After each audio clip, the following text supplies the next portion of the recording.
Some of the biggest gusts that I have seen all week just hit us as we were walking down the fairway. Into, out of the left.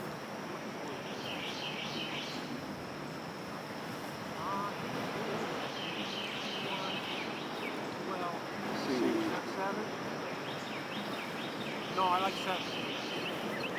The front is 52. Okay? Yeah. So if there's 20, it's going to land there. Yeah. Okay? Mid-trash full. Okay? In off the left. Well, Manny certainly understands the urgency of the moment. Just a little off the left. Come on, Preston. This is perfect. That is caddy cheerleading at its finest. 175 into the breeze. Give it 4 or 5 downhill.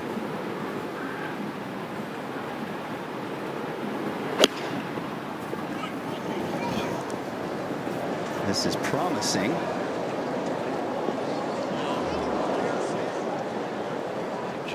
Looked like he hit it exactly how he wanted to, just got eaten up by that breeze.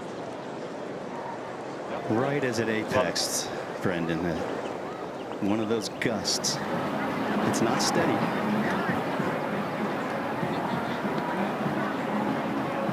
Better angle, similar yardage. Rahm ball a little bit more below his feet here.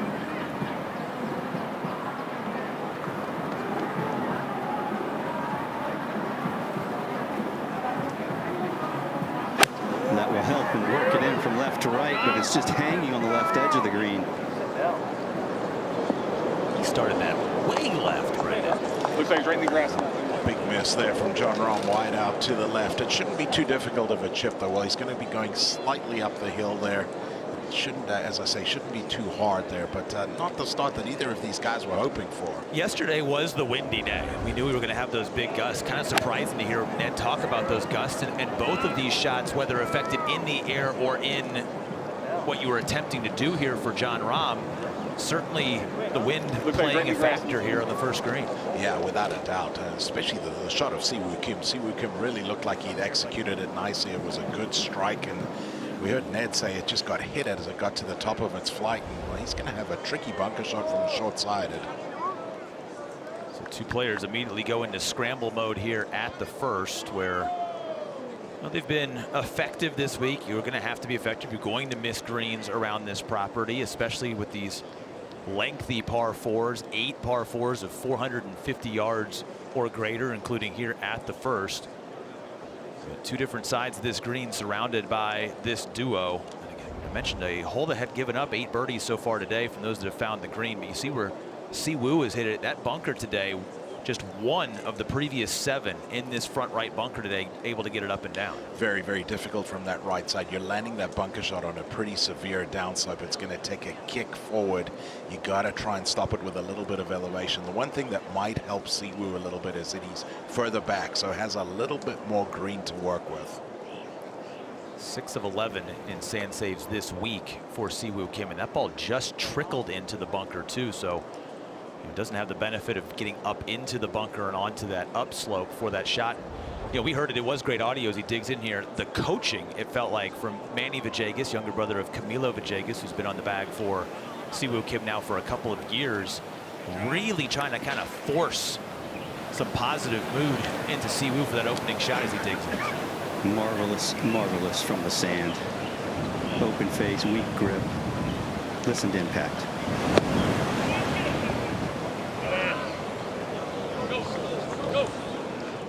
Wow, actually overplayed it, leaves it underneath the hole. And I thought that was going to be a difficult one there to keep short, but he's going to have an uphill right to left from there.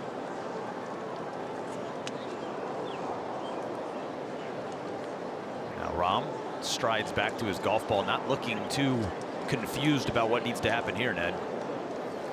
This is as straightforward as you can ask for after you've missed the green on a Sunday at a PGA Championship. Fluffy little lie, a couple of fingers reaching up behind the ball, but shouldn't be a problem. Straight up the hill. And Brendan, it's almost what we said in the opening. It funnels to this cup from left to right as it works its way up the hill. Let's get a charge into this crowd early.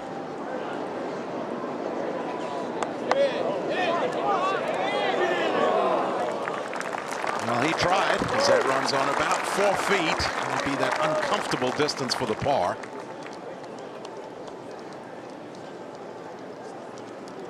As always, one of the most transparent golfers in the men's game. He will share what's in his head and in his heart after every round of golf, and spoke a lot yesterday about relying on the past experiences of winning a major, and it was hard for him to put into words what that experience sort of means, but just knowing that he knows what Scotty is feeling, he knows what others who have won have felt, and leveraging that little bit of familiarity that will allow him to make the right decision, to not get too ahead of himself during the course of this round today. Yeah, you know how the body's going to feel. The adrenaline's going to be coursing through your veins if you're one of these guys that's around the lead in a major championship, and you've got to do a good job of handling that. So we quickly down to Siwoo, Ned. Over the past couple of weeks, he's used 3 different putters, 4 different putter grips. But so far this week, he was fantastic on the greens. This one will snap hard right here to the left. We've been talking the entire Open about the importance of getting off to a fast start if you're Siwoo Kim and Jon Rahm. Cannot afford to give one back right away. You know, Brendan, the shot that Siwoo hit is exactly what we were referencing, this tightrope of perfection. And you don't normally take this flag on down the right side like he did. It's a hallmark of his game, Ned. He's going to fire at flags, and well, it's just whether it comes off or not. I know, that's why we love him. Well, if there are any nerves, we're going to find out what the big man from the Basque country has, because this little thing is just a kiss. It's fast, straight down the hill.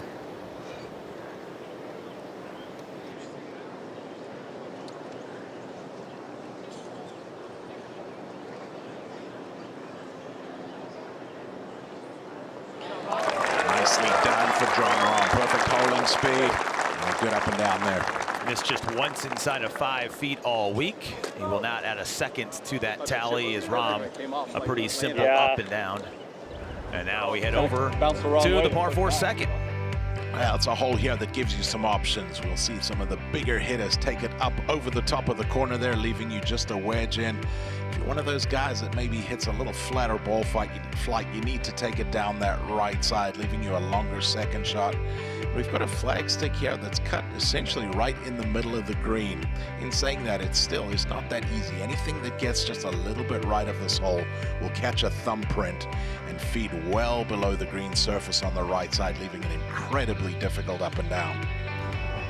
No hole location on this golf course is quote-unquote easy, but I don't think you could have found the center point of the green anywhere else than where they've cut it today. I mean, it is right smack dab in the middle of the putting surface. As a former PGA professional who once upon a time had to pass my playing abilities test. It's a PAT pin today, as I like to call it, right in the middle of the green. Yeah, you don't look at a whole lot of championship pin sheets and find a 10 off either side of the side of the green, but that's what we have here. Can you guys tell them to close the crosswalk? Sorry. Got crowd control issues. All good. All good. Rombo, you can hit it further than that. Fan's not wrong. Straight down, AZ? Straight down, yes, sir. Fans in the crosswalk aren't even going to hear this golf ball. It's going to be so high above their heads, but we've now gotten at least the image that was distracting out of the way, and it is full launch. It's a hard shot for a cutter of the golf ball. And the wind that was hurting at the first, helping now, at least at his back, but also quartering off of the left, pushing it to the right rough.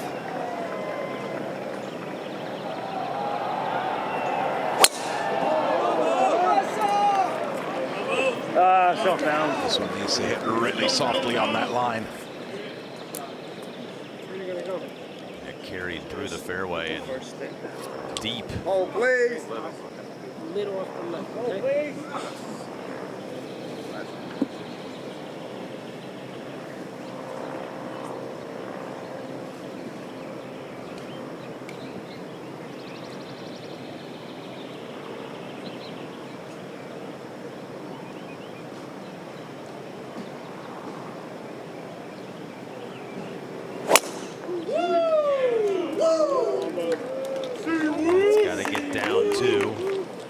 doesn't get through first.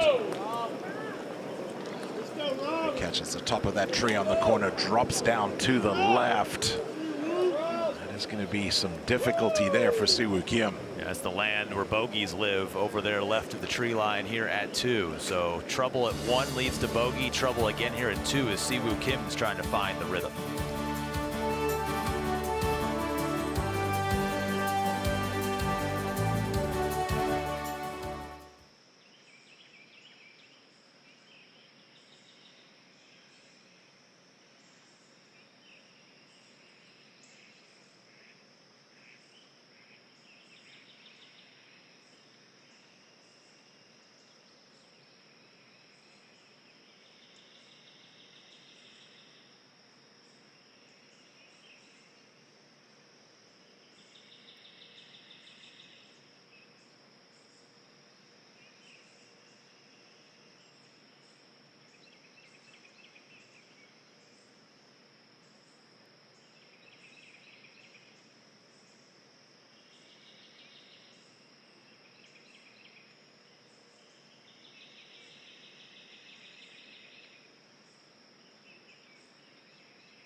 Our feature group making their way towards tee shots here at the second. One right of the fairway, one left of the fairway, which will make the path to par that much more difficult here at this second par 4, opening this final round of the PGA Championship. First time we're in twosomes all week after the weather delay yesterday morning.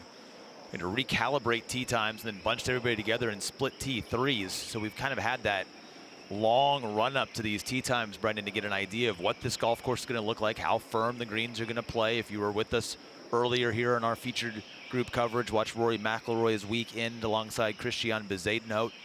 And look, if you're focused, you can go out there and find a number. We've already seen 67 shot today by a couple of players, Sam Burns and Corey Connors, with rounds of 4 under par 67. We have a 5 under par round on the golf course as Harris English is inside the green mile right now. So you know that there's a score out here, but if you're a player like Siwoo Kim, you're worried about eliminating the possibility of even having that score the way that this round has started. Yeah, Siwoo in a little bit of trouble here after bogey at the first. He's going to get relief from the cart path, but he's going to have a big oak right in front of him. I don't believe he's going to be able to take it over the top of that. Brendan, you play here often. You never miss it over here, so you don't know there's a little honey pocket over here. And Siwoo has found it. I'm actually surprised he's taking a drop. He had a terrific lie. Where's the flag? Left? Oh, Ned, I wish you were right that I'm never over there, but I've never found that little honey pocket. You can clean right there. There it is.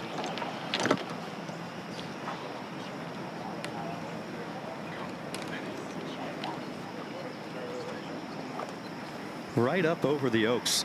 I don't think that the altitude's going to be a problem. And between the I don't know how that's going to happen, but between the two hardwoods where the canopies collide, that's exactly where he wants to hit it. So it's almost like there's a big arrow that says hit it here. Give it 165 to the front edge, and anything beyond that is gravy. A little over 180 all the way to the hole. You're good. 56 front. 56 front, 76 total.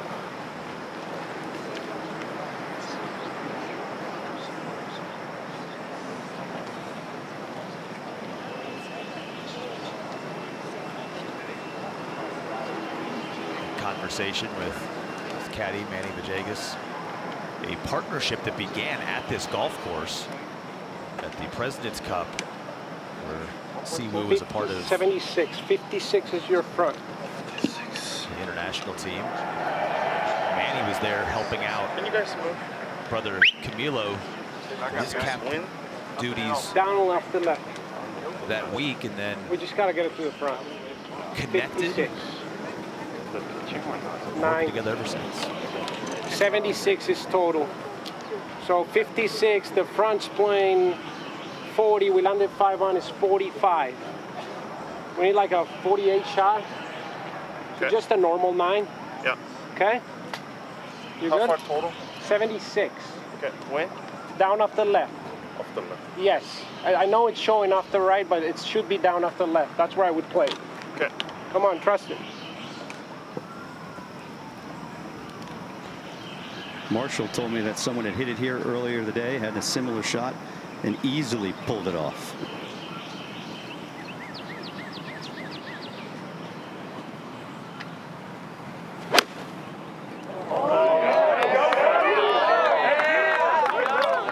The crowd likes it. That flew a long way in the air. It's going to leave a very fast chip back down the green there. A little bit of a flyer there as that ball shoots through the back of the green.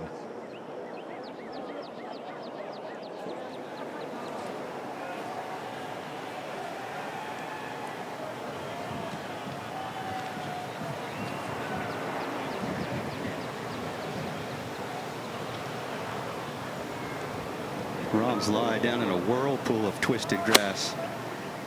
Just over 110 to the hole.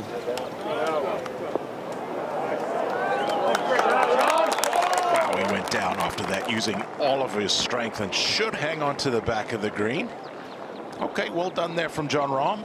No chance to stop that ball, but still will have a putt on it for a man who's looking for his best major finish since all the way back in 2023. It's been talked about a lot in terms of quote unquote the motivation of Jon Rahm. I think an unfair question to him at times, but he addressed it, I thought, quite well yesterday after his round, discussing where his hunger is to win his third major. I mean, me going to live and playing worse in majors had nothing to do with where I was playing golf. My swing was simply not at the level it had to be for me to compete. It's easier to post a score in non-major championship courses and venues. And I think when you get to the biggest stages like this one and these courses, those flaws are gonna get exposed, right? And it did. There's been weeks where I was able to play better, like the Open last year. The Masters obviously wasn't a good start, but it got better as the week was on, and I'm still working and trying to get my swing to a better spot. But I would say even 2023, after winning the Masters, I did not play good at all until the Ryder Cup, right? So it's easy. I think the problems began earlier than people think. But I'm now getting closer to a position of being comfortable. I think this week so far and this round has been a show of it.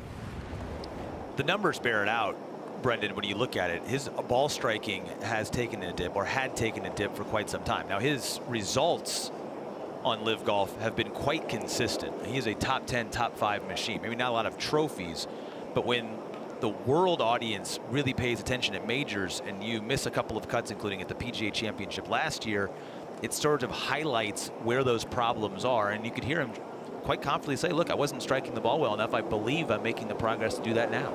Jon Rahm has always been one of my favorite interviews in golf. He's always been a thoughtful guy, and I love all of his answers right there. As Siwoo Kim working hard from the back of the second green.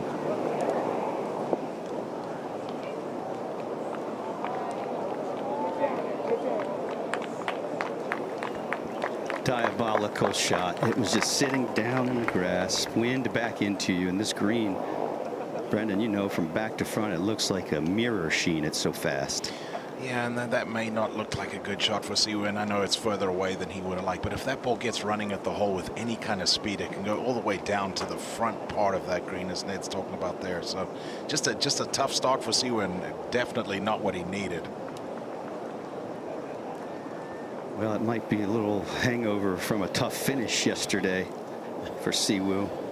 He was memed pretty good last night, wasn't he, with that reaction shot sitting next to Scotty Scheffler and scoring as if he had been in an 8-round heavyweight fight and didn't see some of the punches coming.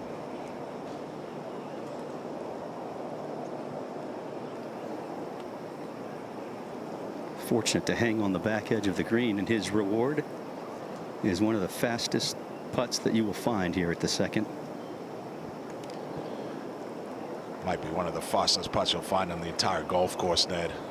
The good news is it looks as fast as it is. I've got it working a little right to left at the end.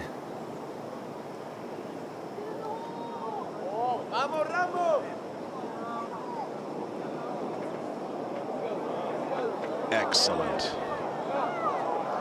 Excellent lag. Beautiful putt there from Jon Rahm. Maybe has broken a little bit of a sweat on and around the greens to start this round, but not a lot of stressful energy, you would say. Exhausted at this point in time for Rahm, who appears to be on his way to a par start. Brendan, how comforting is it when you miss the green on the first, you get it up and down, and then a long lag to essentially stone dead for Rahm? It's a great point, Ned. It can often settle your nerves. You said it. You shows that your nerves are in good tact there. The fact that you've got probably one of the most difficult putts on the entire golf course, and you're able to lag it down there within a foot.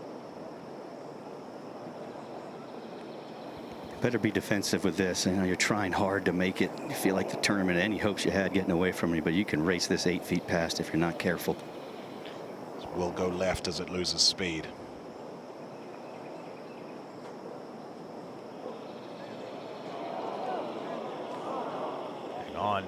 Hang on.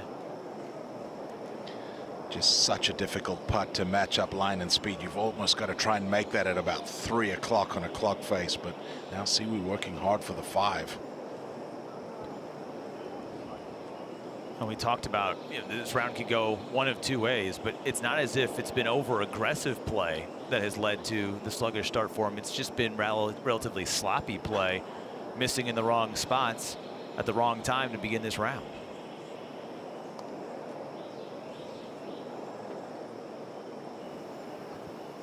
Firm. It's hard to be firm, but you have to be to keep it inside the cup here.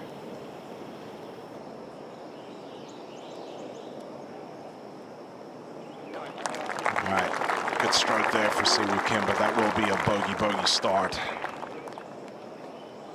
I mentioned that hangover, and they're sort of showing it, that short miss at 18 yesterday, and resigned to the 5-shot deficit to begin today, and that deficit has now grown to 7 with the back-to-back bogeys. As Rahm will simply clean up here, and your reward for a couple of healthy pars at 1 and at 2 is now a date with another nearly 500-yard par 4 coming up, as they'll take aim straight away here at 3. You said it there, Will. It's an awkward tee shot in the fact that it's so straight. It is an awkwardly straight hole. Tough to pick out a line where you want to start it. There is a big bunker that guards the right side of the fairway.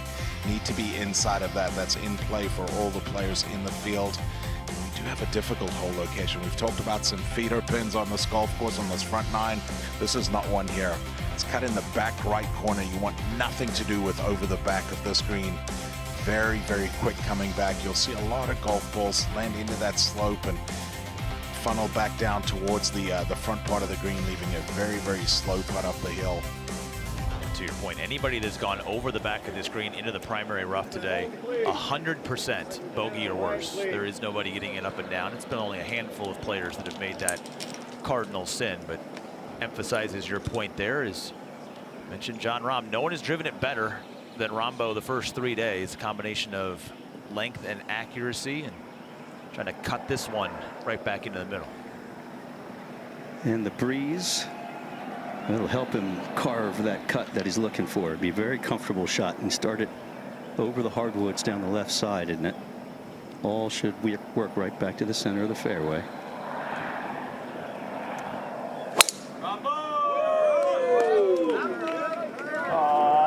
Needs to hustle a little bit to the right. There's a big oak that guards the left corner of this fairway. It's going to be interesting to see if Jon Rahm can get the ball up and over that.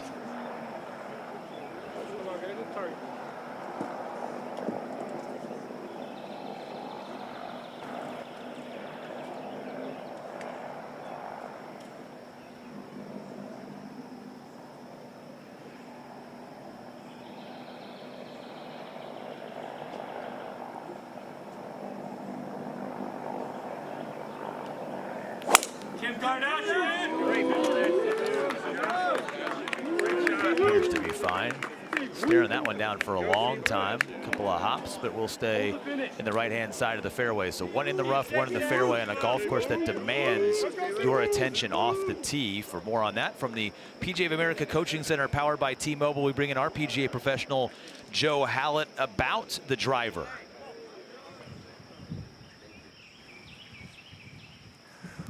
Will, Brendan, there's one thing Jon Rahm's not going to do to hit the ball further. He's not going to swing further back. He figured out the best backswing for his performance. So how do some of these players get this prodigious distance? One of the things that, and I'm going to tell you, it's right there in the ground. You want to talk about high tech. They start learning about how and when they're going to apply force at the bottom of the swing. So I've actually got a force plate in front of me here, and you'll notice when I step on it how all the colors changed. This kind of reminds me of what my brain was doing during the math part of the SAT, believe it or not. But what these players are doing is they're really at the bottom, right at the ball. They're pushing, they're jumping, they're applying as much force as they can. For the average player, here's a simple rule of thumb. If you're doing a lot with your legs on the backswing, you don't like this game. If your legs are pretty quiet on the backswing and then you're doing a lot to start the downswing, some days you like it, some days you don't. You want a good tip as to when to put that force in. See if you can do it right about the time you hear the club head hit the ball. Because believe it or not, that'll be right here at the bottom. Let's give it a try. So I'm essentially going to try and really put some oomph in it at the bottom. Nothing but rainbows and unicorns. Gentlemen, may the force be with you. Thank you, Pro. T-Mobile for Business, exclusive 5G solutions partner. As Brendan, you take a look at the force from those tree trunk quads that are Jon Rahm. You took the words out of my mouth, Will. He's got a big set of thighs right there, and you can see loads up onto that back leg.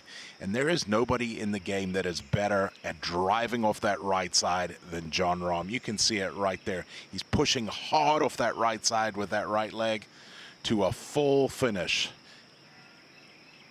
He's a rugby player playing golf, is what I always tell folks. If you haven't seen Jon Rahm in the flesh, he's just a giant ball of muscle, and that lower body can do some serious work. As you take a look at his 4 tee shots this week, punished in those right-hand trees that led to bogey back in round number 1. Is he able to survive when you're in the middle of the fairway like he was the middle rounds? But today, that rough is getting thicker and thicker. It looked playable. You and I walked the golf course 6 days ago. Like, oh, you could get some lies out here. The lies have not gotten easier as this rough has continued to grow in ideal grass growing conditions this week. Yeah, we talked about it at the Open. You know, all the rain that we've had now. The sun has been out for the last couple days, and this rough is growing, as you say. And just another look at that swing from Jon Rahm. There's so much speed in the right areas. We talk about the short backswing from Jon Rahm, the quick transition, but all the speed is in the right places. In ratio to power, there may not be anybody longer in the game of golf as it relates to how short he takes the club back. But again, the gift of so many is the length and the arc in the swing. His gift is that power train below the belt. Same as a Tony Finau. All that power comes right there, and again, all that speed in the right places. No worries or concerns about the rough over here for Siwoo Kim. 85, we landed 77. Let's hit an 80 shot. Just if it turns down, or you can feel it while you're on it. We need to land at 76. It's gonna hurt it. It should be a little hurt with the west-southwest. I like to just go low and perfect. Come on, use your feel. Brendan, I don't have the hurt. I'm a little farther up, closer to the green, and I've actually got it riding the wind. So if they get that 180 number that they were talking about, this could carry all the way to the flag. find something a good 10 yards short of where this flag is. Don't want anything to do with over the back of the screen.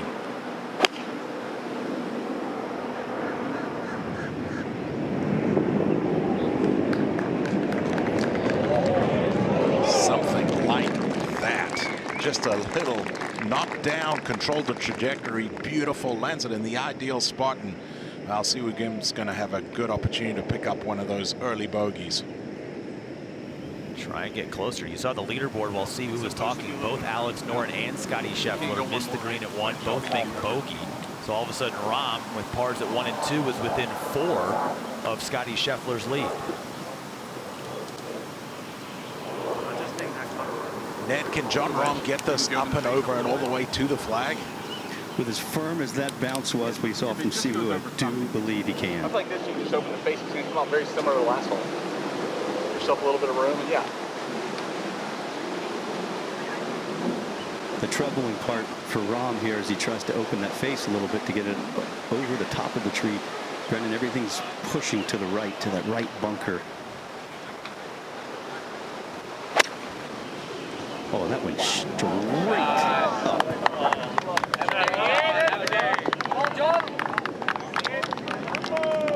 That's going to hang on to that right side, maybe just get in the fringe. No problem there. Good result for Jon Rahm. Very similar to the spot where he chipped in from yesterday for birdie. Could we have back-to-back days with hole outs? If he could, Rahm would be within 3.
Siwoo Kim with one of the best approach shots of the day here at the par 4 third hole. Going to have just inside 10 feet for birdie. There you see few and far between where the birdies have come from today, but where Jon Rahm finds himself, we have had a chip in from down here before, so 2 well-positioned approach shots leading to birdie efforts here at the third, Brendan. Yeah, very basic from where Jon Rahm is. Well, he's going to have some options. He can chip it, he can putt it. I would believe would go with the putter. And one that is you can be a little aggressive with. You're going slightly back up the hill. Should go pretty hard to the left. You said it all when you said it. And his speed, as we saw back on the second, is dialed in. It's kind of one of those, Brendan, you say to yourself, okay, let's go right here.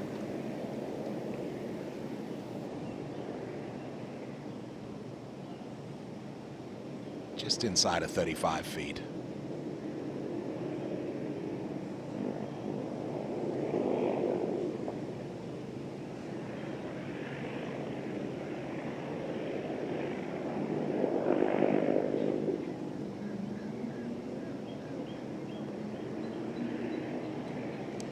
Just got a little bit low early to leave Jon Rahm a couple feet left for the par. Again, we haven't really wasted energy to this point of the round of golf. We know that it needed to be a good start, but You've already had one hiccup from the man you're chasing behind you, and unlike Siwoo Kim in this group, it now really feels like I've got to start squeezing birdies out to become a factor in this. Rahm has continued to fill the reserves for when that spurt may arrive here on the front nine. Is this kind of feels like a must make here, Ned? Well, it does. It's early, no doubt, but when you know Scotty Scheffler's at the top of the leaderboard, pressure applied. And I love what Manny said right before he hit that shot. He said, come on, use your feel. And that's what he needs to do here. This is a little toe curler that, if hit properly, might just slide from his heels to his toes.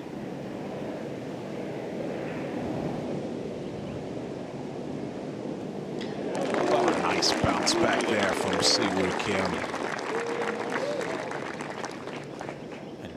Exhale as well. Okay, back engaged, trying to become just the second man from South Korea to finish top 5 in a PGA Championship. We obviously know who the other was. That was Y.E. Yang in that brilliant PGA win, outdueling Tiger Woods for the victory. And now Rahm to clean up.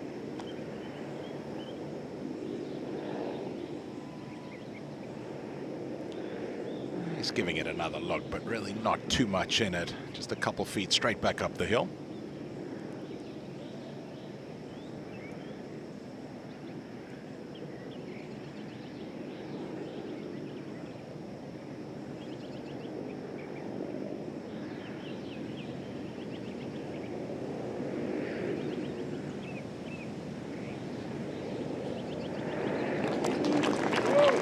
Gave it the full attention, but that is 3-4 starting out for Jon Rahm.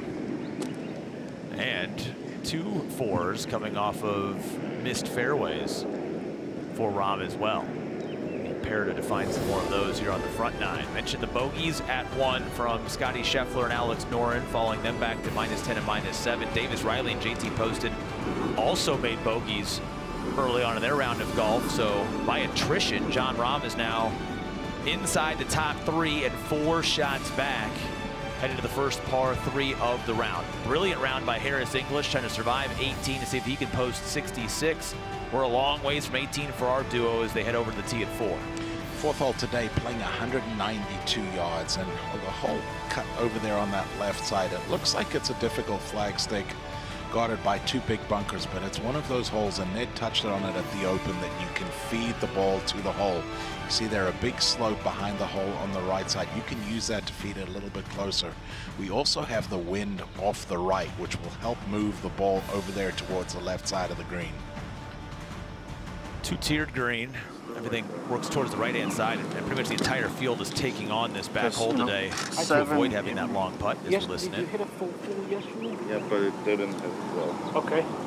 All right, so but you. I think just you can go full flat. Yeah. Okay.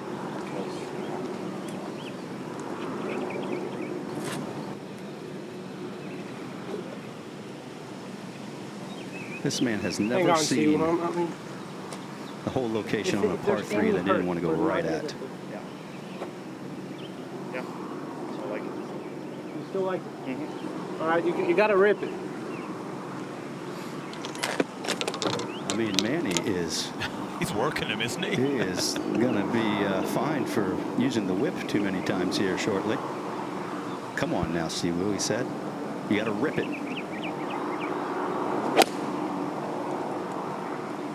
Go. Good shot. Go ball. Did he rip it? Good. He did not. Manny never liked it, did he, Brendan? No, he didn't. You know, anytime you hear that from your caddy, you're going to have to rip it. It's that's caddy talk for we need one more. What an interesting dynamic, though. I mean, a lot of caddies There's like that wouldn't PGA talk logo. about it as much. Like, listen to this combo. That's a really good line to focus on. Anything on that gets almost over the flag, okay? I mean, we went out to 65. 65. I think it's playing just under that number. So I think it's right around 65. I don't think there's a ton of help. I think it's actually just mainly across, okay? That's the right one. Good solid one of those is going to be perfect for you.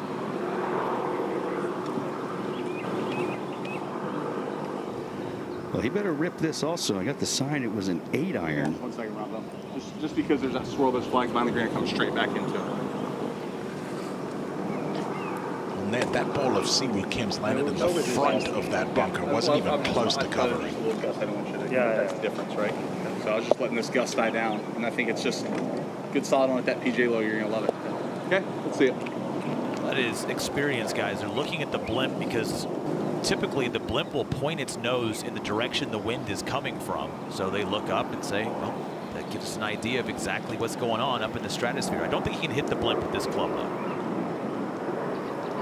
That was a great piece of caddying to call him off of. They would have been gusted big time. He likes the look of it. We're very lucky. The two will find the sand. Both guys are going to be working hard. The wind has certainly changed out here because of those two bunkers on the left-hand side. We've only had 3 balls total in them today. 2 from this group here at the first par 3.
There's no more misunderstood idea in the world of competitive sports than legacy, because it means something different to every man, rooted in long ago ambitions and dreams.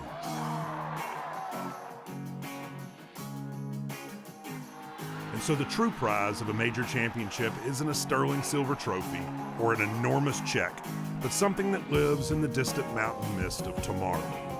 What it means is a mystery, even to the golfer who wins it, and can only be revealed in time. Legacies are made in majors. Siwoo Kim had a legacy-defining moment earlier this week with a hole-in-one at the 6th, the par 3, but it has not been a good start in this final round. He will not get it on the green. That was a difficult bunker shot for Siwoo. So after the birdie at 3, Brendan DeYoung now in danger of giving it right back here at 4. Yeah, and that's going to be a tricky one for Siwoo for the 3rd shot there. That ball sat up against that collar there against the longer cut, and well, it's not the start that he was hoping for. Different story for Jon Rahm. Perfect looking lie.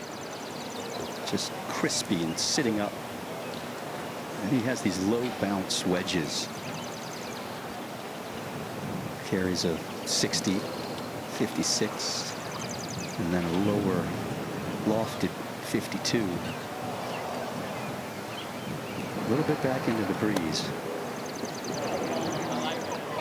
Oh, the lie was so sweet that it checked a little more than he thought it might have, Brendan. Yeah, grabbed it a little quicker on that second bounce, and you can see there from Jon Rahm, hands on hips. Not what he was hoping for. As Ned was saying there, that's one where as one of the top players in the world, you're really expecting to get that within a couple feet. And Jon Rahm now with some work to do for the par.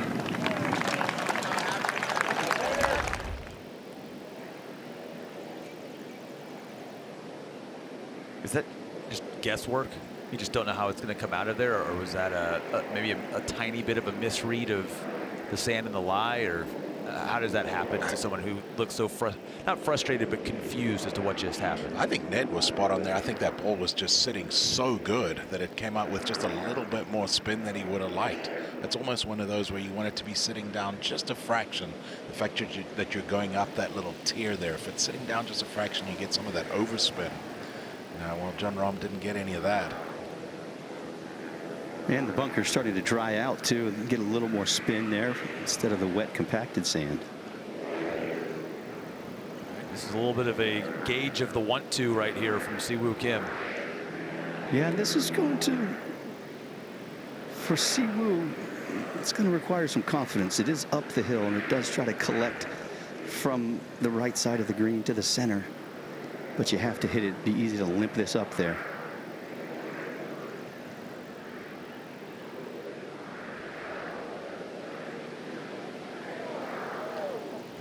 Just gets to the hole, but on the left side.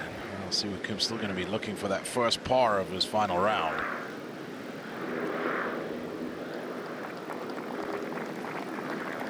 And he's played this front nine so well for the week. He's been 4 under, and in his first 4 holes, he was 3 under so far. Not the start that we wanted to see for the comeback. Those rooting for the underdogs, right? Nettie, I know this wind's starting to pick up. Is it starting to swirl a little bit as well? Because both those tee shots were well off. You know, it was interesting. They didn't gauge it properly up by the green. We could feel it, but it's definitely bouncing around.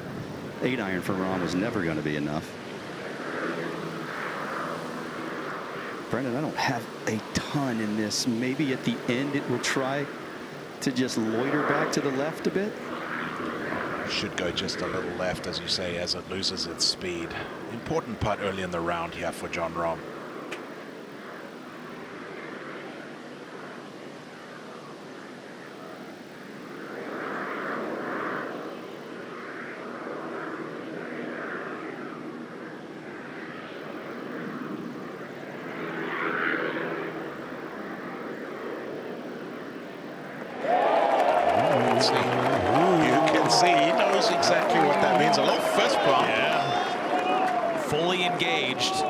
Surviving the first 4 and a little stare forward as he stays completely engaged in this process in this final round. It is good to see that man near the top of the leaderboard in a major after last year, the swing not being right, injury costing him a U.S. Open start. But it has all come together this week. The problem is the unstoppable world #1 happens to be at the top of the leaderboard. If it weren't for Schauffele, Rahm's 1 off the lead of Alex Noren. Schauffele bouncing right back at 2 with a birdie to reclaim a now 4-shot lead and 5 over that group at -6, which includes Harris English, who shot 31 on the back 9 in shooting 65. If you want a preview of coming attractions as we walk over, Brendan, to the par 4 fifth. Yeah, a couple hours before they get to that back 9, but here at number 5, we see a hole well bunkered left and right. You're just trying to fit something between those 2 sets. 320 over the top of that right-hand bunker. Wind off the right today. I don't believe these players can get it over the top of that. Then another one of these holes that is accessible if you're coming from the short grass. Hole cut over there on the left side. You've got some slope from right to left in the screen that you can use. But you need to make sure you fly it all the way to the hole. Anything that lands a little short will come off the front of the green off that false front. Should be, right to left, there should be a touch of help. Mainly just across, okay? I think a good one still covers it though.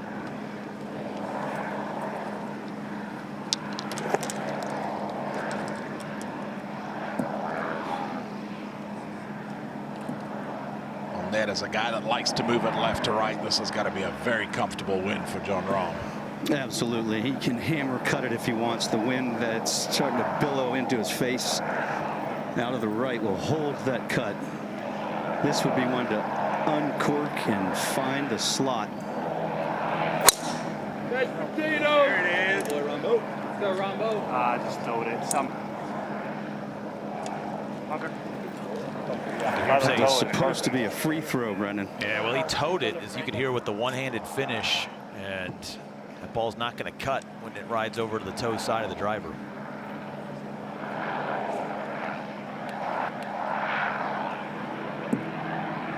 I'm quite familiar with the heel cut.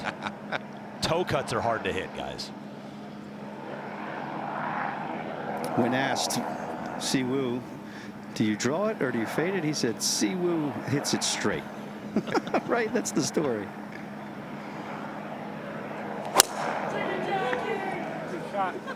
Yep. Siwoo hit exactly that. Dead straight. Splits the fairway. Needed that one. Never know. Backstop behind this hole location.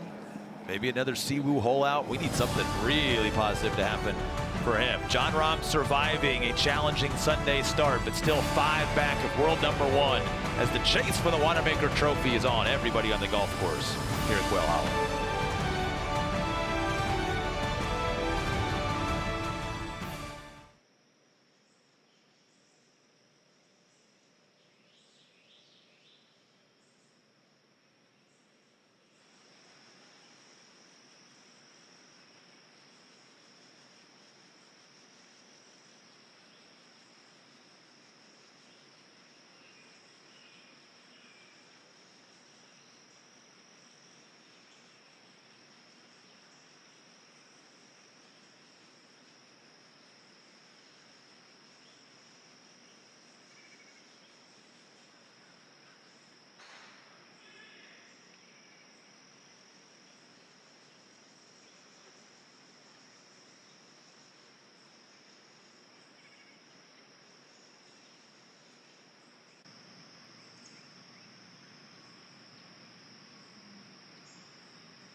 Our feature group striding down the 5th fairway. 3 bogeys here in the early going for Siwoo Kim. 1 birdie, still looking for his first par. Jon Rahm, nothing but pars, but what are the challenges presented for Rahm as you see where his ball is wound up down that left-hand side bunker? Well, a lot will depend on how far back it is. If he's not up against that lip, it's really not too hard of a shot. You can see there from that graphic, just 130 yards in. And to be honest, it's actually a pretty good angle when you're coming from that left side. You get to use a little bit more of that slope. Siwoo coming from that right side. If you get anything left of the hole, will feed down to the left side. Some long tee balls there today. If you could drive it 340, 350 off the tee, give yourself a little flip wedge in there. That was the original design. We heard between Jon Rahm and his caddy Adam Hayes that he had plenty to cover down the right-hand side, and instead just sort of yanked it into this bunker. He arrives on the scene here at the 5th, still looking for a shot to set up that first birdie that might put him in position to run down Schauffele, who is in a bit of trouble over at the 3rd, something that Jon Rahm not going to be aware of the play-by-play behind him, but does openly talk about how much he wants to look at leaderboards. He wants information on the weekend at a major. It's kind of the back and forth of, do you want to know or do you not want to know? Jon Rahm wants to know everything that's going on the golf course. To go to the other side of the fairway. Southwest would be a little in, west-southwest would be cross, maybe a touch of help. I say we play cross.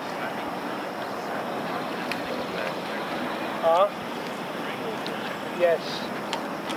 Yes, because you still have 6 behind, that's 42. Yeah. Okay? Like 4. Yes, I like this one. Like we landed 32 and we play it cross. So just the forward, not your max. Okay? Yeah. And the flag tucked front left, just barely on the front porch.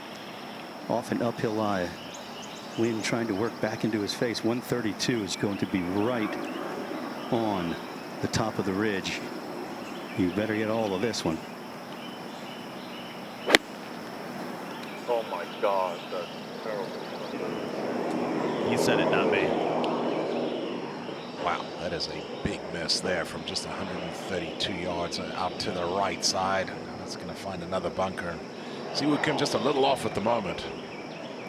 There might have been a little bit of debris on the front right of that ball, Brendan, that could have had something to do with that. Now for Jon Rahm, ball below his feet, right at $1.30 all the way to the flag. You get these kind of shots, and the lie is good, but it's sitting so far below his feet. You got to bend from the waist and then try to stay in your posture, Brendan. Easy to hit this thin. Try and start something out just right at that 5 sign. Use the slope.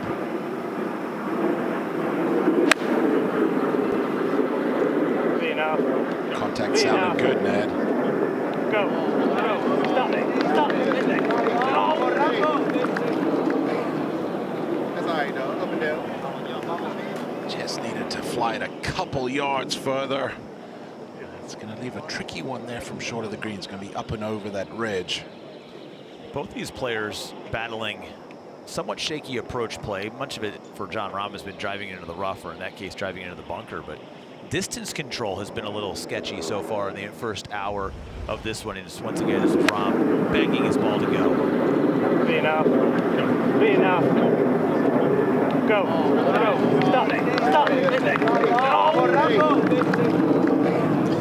And these guys know they're so precise with their approach shots. They know exactly how far they hit every club.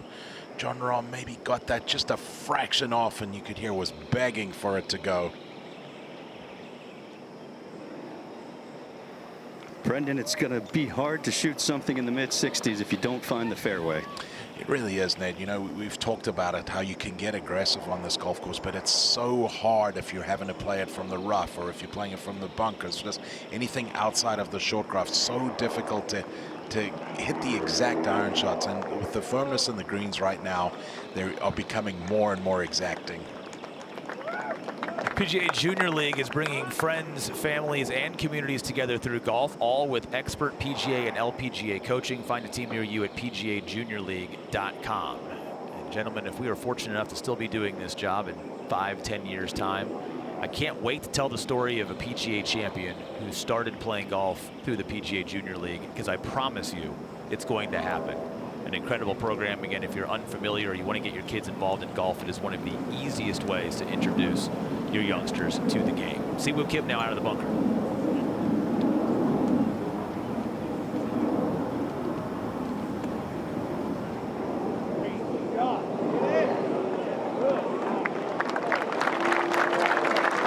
Made that look pretty easy, but just comes up a little bit short. It's again right in that 5-6 foot range for Siwoo to avoid another bogey. He's a player that's not afraid of a fight. Right? He wants to go out and fight on a golf course. The question is, how long does he want to stay in that fight when things start to go a little bit frustratingly for him? And it's been a very frustrating start for Siwoo Kim. Yeah, and it's going to be interesting to talk to Ned about it, about Siwoo's attitude out there. It looks like he's doing a wonderful job so far. This is a guy that can get running hot pretty quickly, though. I was curious to see what Jon Rahm was going to do. Thought he might putt it, but he went for the glove, and he's pulled a wedge from the business end of the bag. Again, Brennan, these low bounce wedges with that sharp leading edge for Jon Rahm, I think, gives him an advantage on these tight pitch shots. He should be able to spin this. The danger, if you run it 3 feet past, it'll collect off the edge of the green.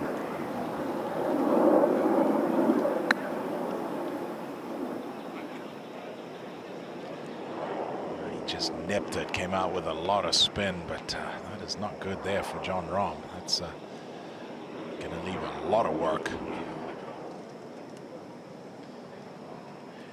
Nettie, just very typical of the modern player there, as you say, the low bounce wedges, but going with a lot of loft and trying to get it to chase forward. It was an interesting decision, just given the amount of slope that he had to cover. He could have even done a little hybrid 3-wood bumper. The putter might have worked, but under the extreme pressure like this, you have to go with what's familiar and what you're comfortable with. That's a great point there. Go with what feels best, what you've done 1,000 times. I mentioned there wasn't a lot of figurative sweating the first 3 holes. He is both figuratively and literally sweating now here at the 5th for the 2nd straight hole, grinding on a challenging par putt to avoid the first bogey of this round. What did we hit, a collective 2 greens here? Yeah. Well, you knew it wasn't going to be easy.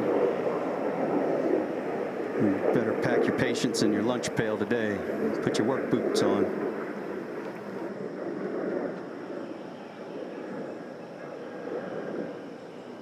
He's going to wait for Will's private plane to fly overhead. And now it's on its way to the airport. Watch this little twister. Kicks to the right earlier and then hugs left. Uphill and at the cup, diving left and downhill.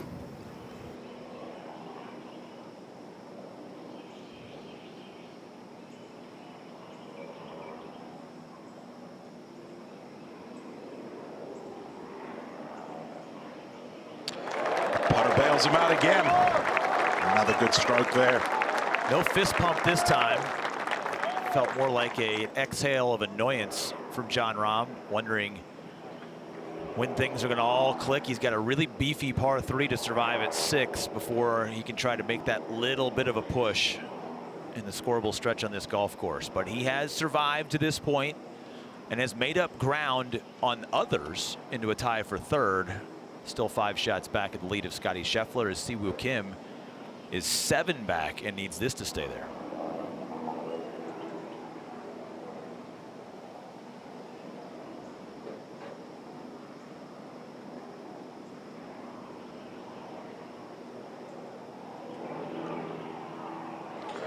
He walks that one in confidently. These guys need to hit some greens, Will. Need some birdie opportunities. Well, the benefit is that Siwoo Kim's going to a green and he has incredible memories of this week. We'll get to that in a second, but walk us through this really long par 3. Yeah, you described it as a beefy par 3. It is exactly that. 252 yards down the hill over a false front that guards the entire front part of the screen. We have a whole location today that is accessible. It's going to take a wonderful shot to get there, but it is accessible. Speaking of wonderful shots, how about this wonderful shot? 252. Remember the ace last year at the Open Championship? I think that was with a driver or a 3-wood in his hand at 17. He is racking up some serious hole-in-ones in his professional career. Cool little shot there, going with the big slider with the fairway metal. Said he planned on running for the entirety of the hole, and then he forgot that there were a couple guys that still had to hit behind him. Making it rain. Open up the tab, drinks on Siwoo Kim, and there you see, look at that, 238 at Royal Troon last year and 252. So in the last 20 years, Siwoo Kim has the 2 longest hole-in-ones in major championship history. That's pretty good. That's pretty good. Yeah, it was like Shane Lowry earlier this season had a hole-in-one at 7 at Pebble, and his hole-in-ones in his professional career are 7 at Pebble, 17 at Sawgrass, and 16 at Augusta National. So that's a pretty good collection of hole-in-ones. Good picture.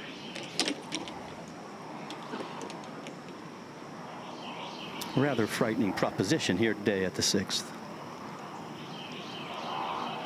252. Give it 10 yards downhill. This is a 4-iron. He carries it 235 yards, and the wind, as you said earlier, Brennan, is bouncing all over the joint. If anything, it's right into his face, and then it'll lay down.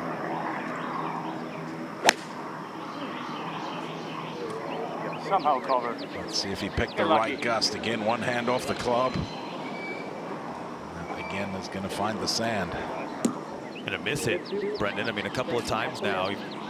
He toes one off the tee at 5, ends up in the bunker. That one was not right on the sweet spot. So Jon Rahm sort of searching for a little bit of a swing thought right now. Deja vu here for Siwoo.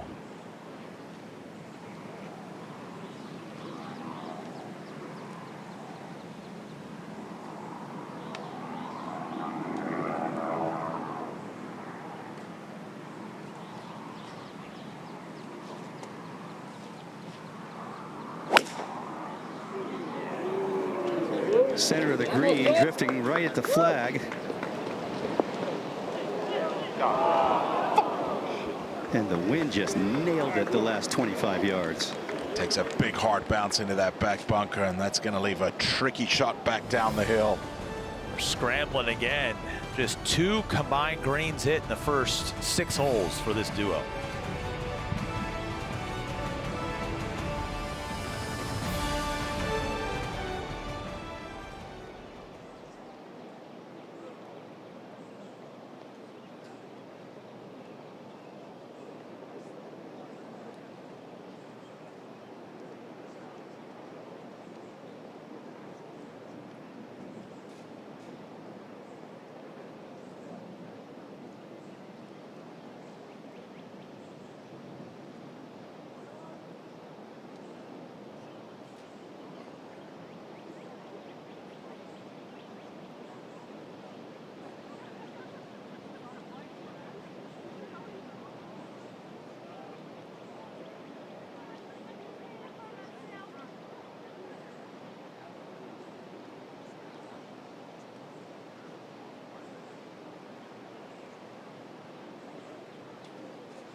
Just a reminder, you can follow 2 different feature groups and featured holes live here on ESPN Plus throughout the remainder of the afternoon. We've got Tony Finau and Bryson DeChambeau. They're closing out work at the 7th hole, heading over to the drivable par 4 8th.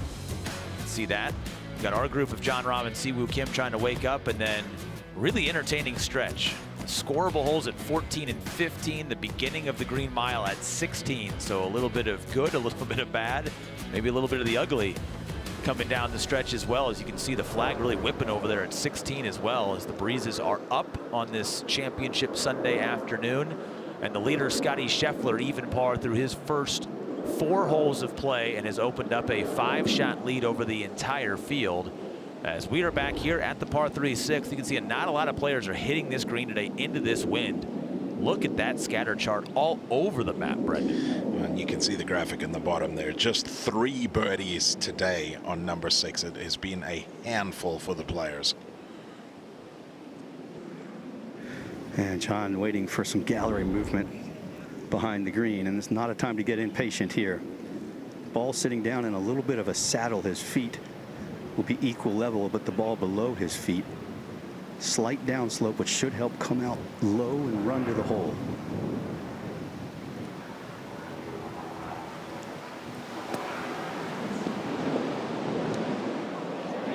Oh, yeah. Beauty there from Jon Rahm.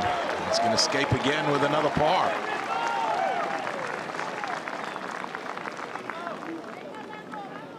And began this round tied for 5th. He's in a tie for 2nd right now with 6 straight pars now to begin this final round. So he has moved himself into that position. His name right below the leader, Scotty Scheffler. After that brilliant bunker play, now's the time to start applying the heat with 7 and 8 coming up for Rahm. Well, Brendan, I don't know how you stop this one for Siwoo, except maybe with the bunker on the other side of the green. Hit the flag, maybe. Nettie, it's tough to explain the difficulty of this shot. I was going to ask you, anything within 15 feet really good? Miraculous. Downslope, away from him when it lands, firm green.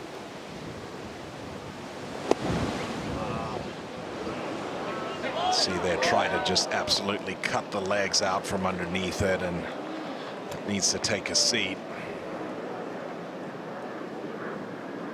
All right, stays up there, but again, a lot of pressure on that putter for Siwoo Kim. The speed, the sound was good. Did everything he could, and that may be the best he could have hoped for. Ned said it perfectly. The only way you can stop that ball from that back bunker is by hitting the flag there. There's just absolutely no chance from there. Often the players will go through their yardage book and put some big red X's in it. One would have been right in the middle of that bunker. It sounds counterintuitive, I guess you could say, about what this golf hole is set up to say. Like, if it's going to be 250 plus yards, downhill obviously is going to allow you to hit a little bit less club, but with the wind back into the player's face, that keeps the ball in the air for so long. It feels like such a challenge. It is the hardest green to hit today and has been the hardest green to hit all week. There's a reason we've only seen 3 birdies on this hole today. It's just really difficult to pick the right club and pick the right shot.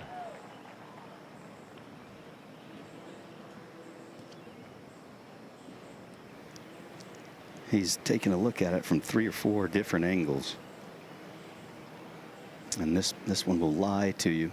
This green is so deceptive, Brendan. You think you've got a bead on it, and then it goes the opposite direction.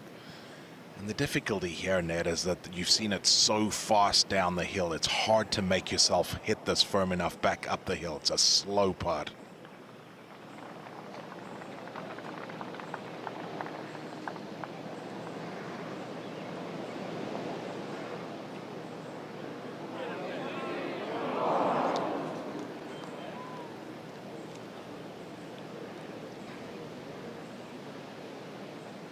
Another bogey. That is 4 bogeys in the first 6 holes of this tough stretch. And Siwoo Kim is losing touch. He has fallen almost all the way out of the top 20 on the leaderboard. That's how many names there are and how bunched it is.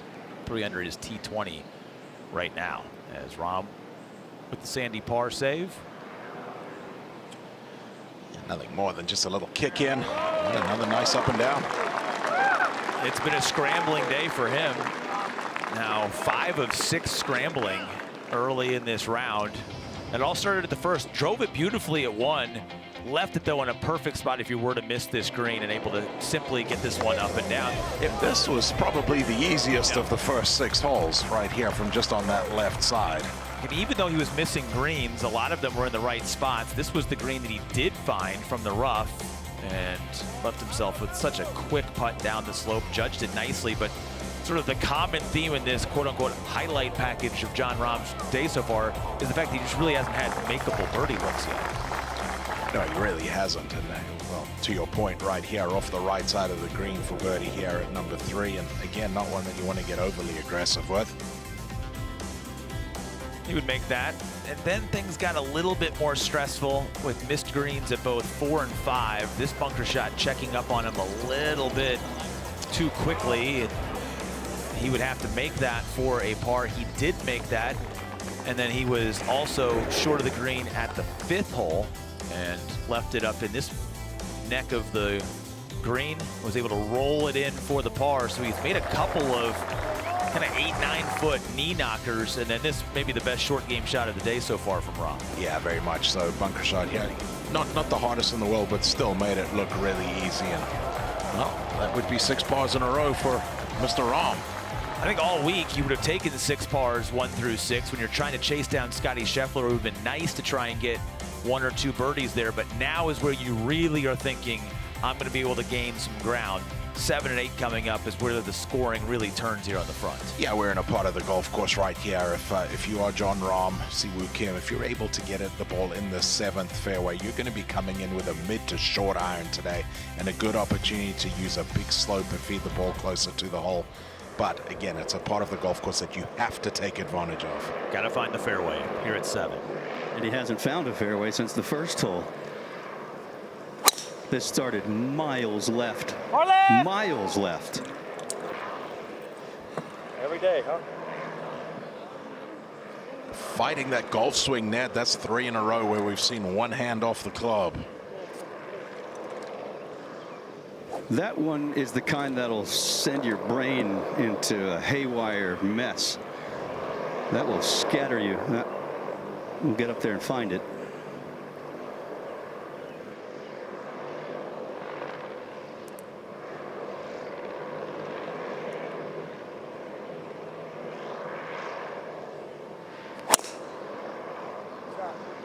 It's on a rope. The only thing curving that ball is a little bit of breeze up in those blue skies, and a much needed fairway there for Siwoo Kim. It is the 3rd time this week that Jon Rahm has missed the fairway here at the 7th, and his path to birdie maybe a little bit longer here at the first of 3 par 5s. Ooh, early dinner.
Well, a chance to get healthy here at the par 5 7th, but as we mentioned before the break, Jon Rahm has struggled to find this fairway this week. Third time in 4 rounds that he has missed his tee shot left here at the par 5. Siwoo Kim will be in the go zone, but where Jon Rahm has driven it left of the bunkers, just really no path, Brendan, to getting on this green in 2, and now you're going to have to make birdie the old-fashioned way. Yeah, you got a decision to make from that left side. If he does have a gap, well, you can try and chase something up that left side of the green.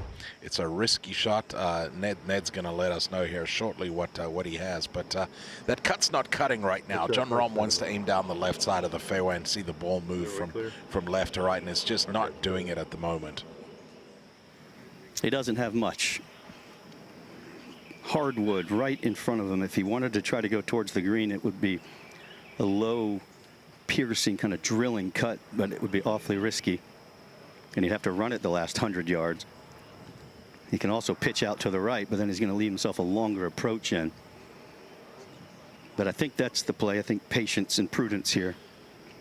And something that he's been practicing, Ned, he talked about it yesterday when so many questions were directed about what have you learned about yourself in previous major experiences, and one of the things he says was don't let the stage change your process.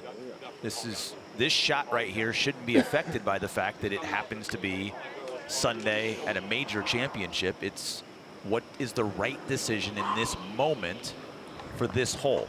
Well, the right decision is exactly what Ned said, that you've got to pitch this out. You've got a very accessible hole location. Pitch something down the fairway. You still have a great opportunity to get something in there close with a short iron. And on cue, he's having everybody back up down the left side. Just like I said, he's going to take this down the left side and try and chase it up the front of the green. I could not disagree more. Oh, really? Yeah.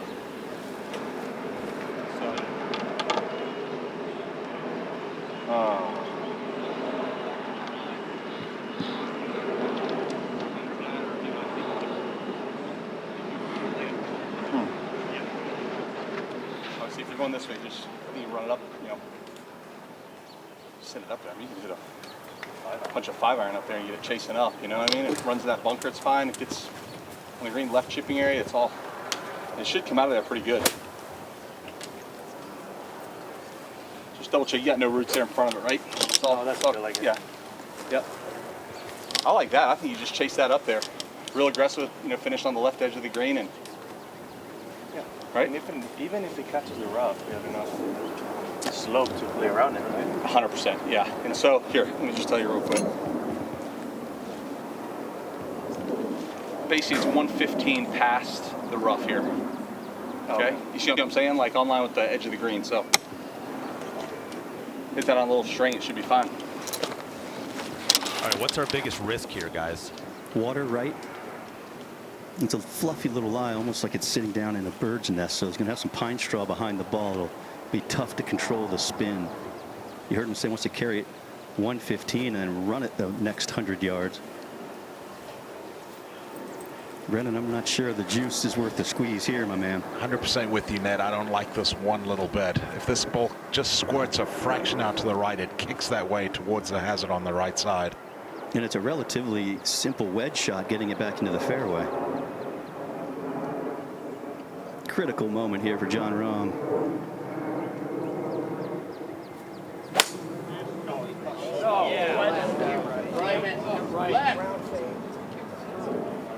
That shot that he has there is a whole lot more difficult than the wedge shot that he would have had from the fairway. I still don't like that play. Couldn't agree with you more, Brendan. Narrowly missed a couple of tree limbs that could have kicked that down back in the rough. And an awkward shot from a difficult lie. There's nothing awkward about this green light special.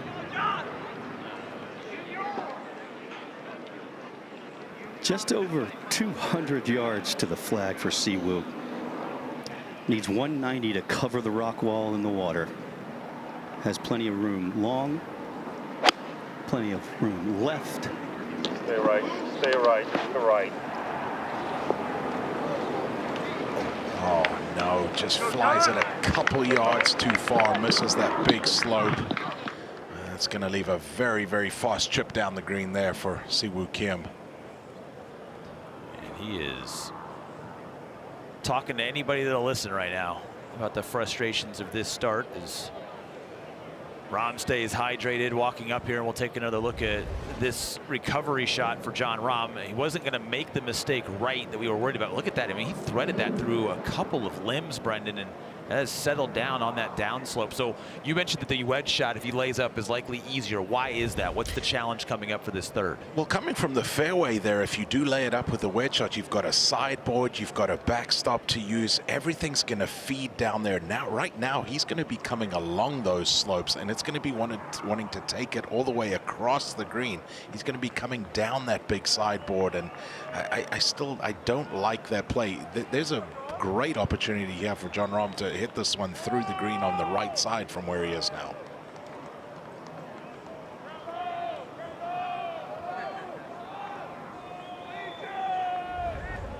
See where players have come in from after second shots, and Rahm in that sort of awkward spot up on that hill, maybe even influenced by the shoulder of that bunker, as you mentioned, whereas everybody else, you know, where Si Woo Kim is, it's a difficult two-putt from up there. That's why you see a lot of those blue dots for par. Get on the right level, you're going to make eagle or birdie here today. But again, where Jon Rahm's going to be playing from, no one else has elected to put a golf ball there so far to try and make birdie here. Certainly a lot of second shots would be farther back in the fairway if we had widened out that view a little bit. So this will be something we don't have a whole lot of data points on today because of the decision from Rahm back in the trees. Right about where he's walking now, everything from there will go straight downhill. So it's going to be imperative for him to keep this ball way left of the hole. Well, Brendan, everything you said about this shot is absolutely spot on. I don't think he can use the backslope to bring it to the cup because of the momentum it's going to have as it crawls over that first wave. Its lie isn't good enough to go up top and try to flop it all the way into that front porch. And again, why this shot is so important, you're seeing that leaderboard right now. You have to start making a climb. Scotty Scheffler just rolled in a 15-footer for par at 5 to keep his momentum going. So the lead still 5 with Rahm in that group tied for second. Nettie, is this one where he's almost got to risk leaving it up top for it to get down to the hole? If he wants to get it close, absolutely. A little bit of a gust into him now, which will help him be aggressive. He can parachute it in a little bit.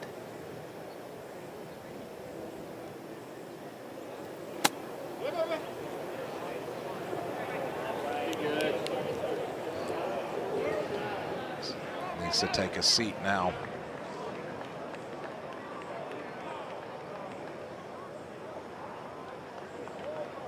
I give him 10 more shots from the same lie. How many get closer than that? Very few, very, very few. That's well played. It really is well played. He did what he had to, kept it well left of the hole, used that big sideboard. See there, comes out pretty clean from there.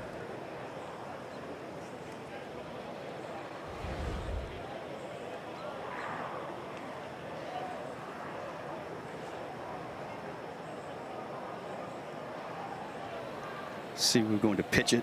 Seems to be the right play. Take as much of this frog hair out of play as you can. Just kill it right at the top of the slope. Want this ball almost to come to a stop right there. It's carrying some speed.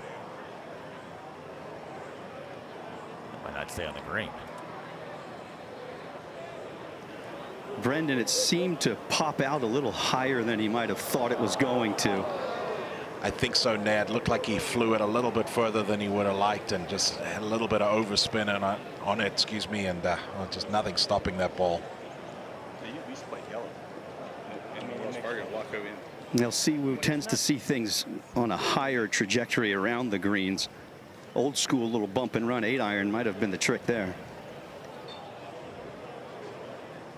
This will officially be another missed green for Si Woo Kim after not able to hold the putting surface. So he has hit just one of his first 7 greens. He's already made a number of 5s here on the front 9, and if this doesn't go in, it'll be another 5 that will feel as much like a bogey than it is the par in reality. And this grass prickly, so the ball's sitting up, easy to catch it high on the face and come off a little bit dead.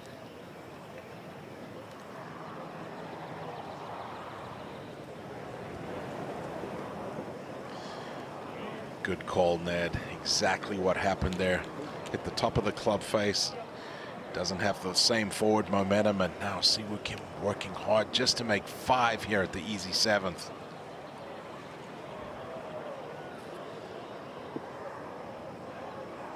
Not a whole lot of mojo in this group right now.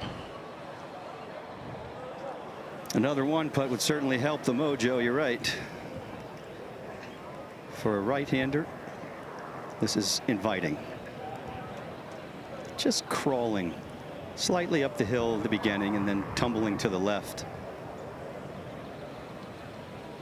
Brendan, the one thing about this putt, if the speed isn't up, it will snap right across the face of the cup. Exactly right. Slow putt from this angle right here. Need to be aggressive with it.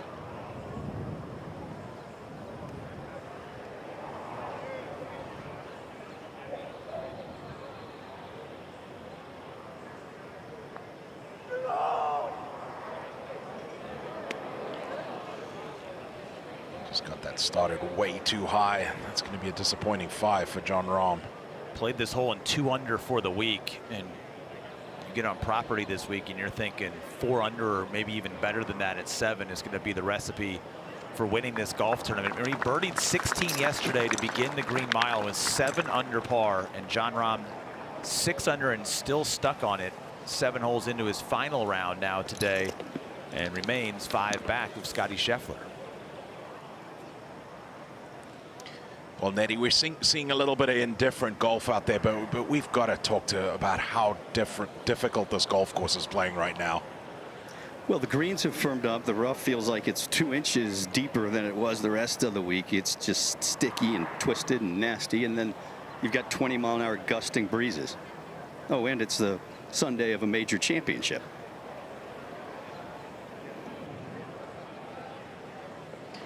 And safely in for 5. Neither of those players expected a 5 when the hole began. That is where they are now, heading over to the tee at 8. Bad news, you didn't take advantage of the par 5. Good news, you now have a drivable par 4 coming up to try and get another one closer. Exactly that. You come from one should-be birdie opportunity back at 7 to another right here at 8. T-box moved up some to the front of the back box, playing just 315 yards today.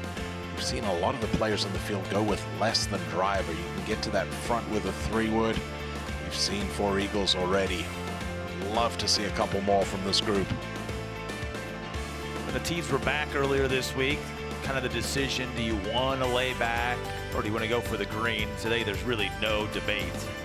Send it up the hill and try and put yourself in a position to get it up and down for birdie. The one place you have to avoid, not on the screen, but a little bit farther back down in the left bunker. You see no one's getting up and down from the front bunker either for birdies in this final round Sunday. So anything up the neck is a little better than 50-50. You're going to be able to find your way to a 3 or maybe even an eagle. We have had a chip-in eagle or 2 from down below and up front. Xander Schauffele earlier today from short of the green. Still kind of right to left. Marco Penge from over the green. I thought it was just off one of these. Yep. Hopefully that is just short and skips up. Exactly. Yep.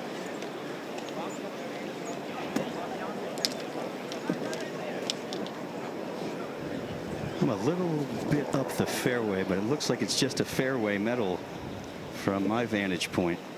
Yes, sir. Spot on 3-wood for Rahm. They told me he carries it 275. Big wind now right behind the players, helping. Get him, Rambo! I'm not sure he loved it. Sit. Oh, he was admiring it. That's what he was doing. You can see the top of the golf ball. Looks like it's set up a little bit through the back of the green. It's a long way to fly a 3-wood. Straight down, wave like a 68. Just a normal. Okay? Go straight down right now, okay?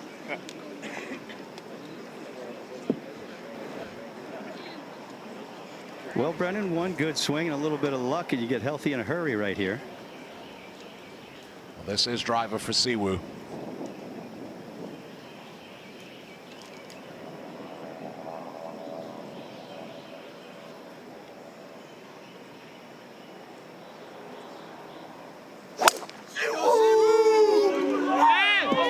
Heads up left, folks. That is quick left. Stays just short of the gallery line there, but not what he was hoping for. But it has been a hard front nine for Siwoo Kim. Rahm still looking to lift the lid. Maybe it's an up and down birdie here at 8. He's currently in a 8-way tie for second, but the lead is just 4 over with Scotty Scheffler coming off bogey at 6.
Nearing the completion of the front nine for our feature group. Here's where things stand in this 107th PGA Championship. Even with a bogey moments ago at the 6th, Scotty Scheffler's lead is 4. Began the day with a 3-shot lead, but playing alongside Alex Norton's 2 over par in his round, and they're just stacked up at -6. John Rahm in our group, Bryson DeChambeau, Tony Finau, Adam Scott, Johnny Vegas, who led after the first 2 days. Harris English in with 65 today to post -6. But you see the green mile there, Brendan, just 7 total birdies in the final round. The key isn't necessarily can someone pass Scotty Scheffler, it's can you get close enough so that when he gets to the green mile, those teeth that you see there have a chance at biting him. That's exactly right. Well, if you're one of those groups that's out in front, say 30, 40 minutes in front of the final group of Scheffler and Norton, post something. Give Scotty something to look at with that difficult 3-hole stretch there being that green mile. I will say this, though, that the golf course is getting a lot more difficult. It's firming up as we speak. We're seeing balls bouncing. The iron shots are becoming more and more exacting, and it's tough to get the ball close to the hole right now. All right, we're at the par 4 8th. It's drivable par 4. It was driven by John Rahm hopping over the back, and Siwoo, one of the widest misses of this entire final round. Left-hand side up by the fans. Well, and we were talking about giving Scotty something to look at, and with so many hard holes out here, you've got to take advantage of the easier holes, and this being one of them. And Siwoo Kim, another miss to the left. That's not going to be easy.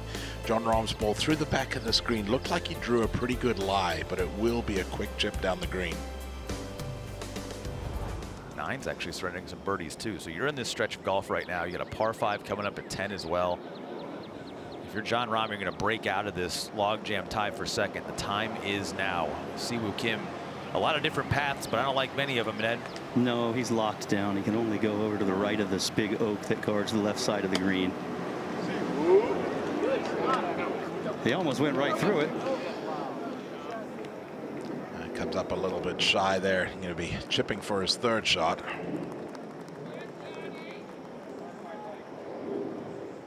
It looked like did he play that through a gap over a limb? He's fearless. We know that. Trying to show off there. Take a look at another look at Siwoo here. Looks like that ball got a little more elevated than he would have liked.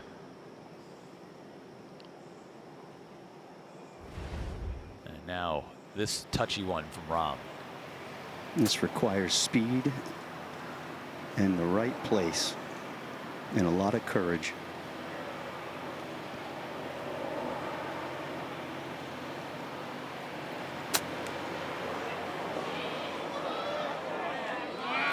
Nice lead down there from Jon Rahm.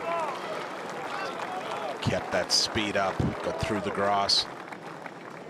Got it to come down very softly indeed.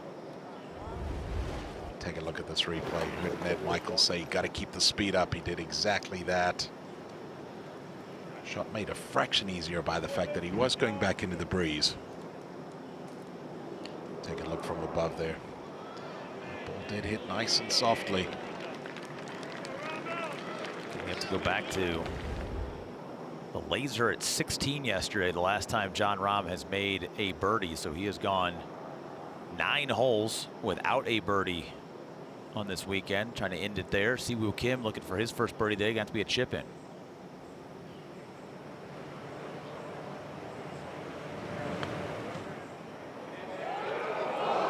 Correction, that would have been his second birdie of the day. Had one after his 2 bogeys at 1 and 2, and now he's scrambling to avoid a 5.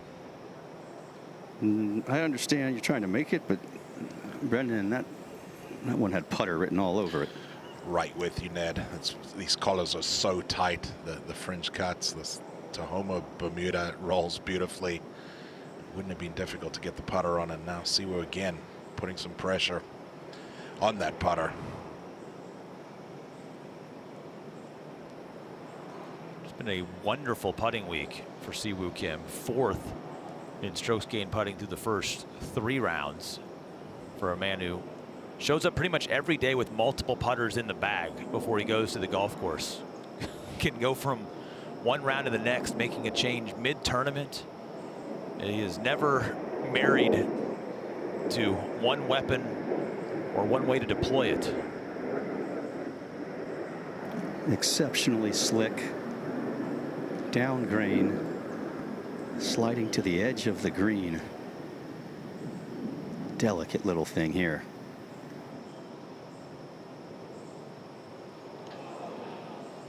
That is only the 4th bogey of the day at number 8. Brendan, did that actually go to the left? It did go a little left as it lost speed there, Ned. I would have read that one wrong. There's a lot of squares through the first 8 holes for Siwoo. Not what he was hoping for. And Rahm, there we go. I was getting ready to say he's moving a little quicker on this one than he has so far from what we've seen. He's been taking extra special care of these little ones. And this is squirrely. It's inside the left edge from what we just saw. Another one of those putts where you want to make sure you keep the speed up.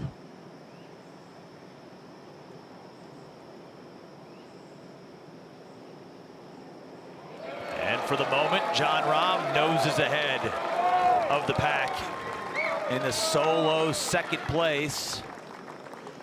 7 under par. Scotty Scheffler is playing the par 5 behind him with a chance to expand the lead once again. But Rahm's on the board with his first birdie of the day and now building momentum over to the tee at 9. Well, he's done a great job of just hanging around. He's hanging around. He's made a bunch of pars from out of position and just makes his way over here to the difficult 9th. You can see that scorecard yardage, 532 yards. And a lot of that yardage is once we get on the green. That pin cut way back in that right corner. Need to fly something a good 15 yards short of it. Let it feed back towards there. It is typically one of the hardest holes on the golf course, and well, it's given up a couple birdies today. We've seen 5 birdies in total. 17 off our numbers. 280 past the corner. Basically past that shadow. Yep. Same breeze. half and half, help left to right, okay? On the way from the 8th to the 9th tee, there is a scoreboard. John gave it a quick glance, but didn't study it as long as we thought he might have. And Eddie, I think he saw the name he was looking for right at the top of it, saw what Scotty's at, and that was all he needed to know. Well, he certainly knows he needs a fairway. Miss the short grass here at the 9th, and you're going to pay the price. Got to challenge that left side. And you can't feel the breeze up here on the 9th tee box, but you know it's there because the 8th was straight downwind. So this forcing everything to the right bunker.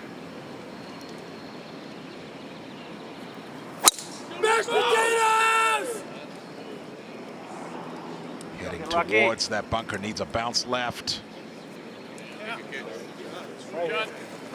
Just gets through into the right rough. But looked like it sat down a little bit. I think it's in a kind of a divot in that rough, but not a divot that went to dirt. So might be actually a bit of an advantage if you've got a little bit of a pathway to the back of the golf ball for Jon Rahm coming off of that birdie. And now Siwoo starting to run a little hot.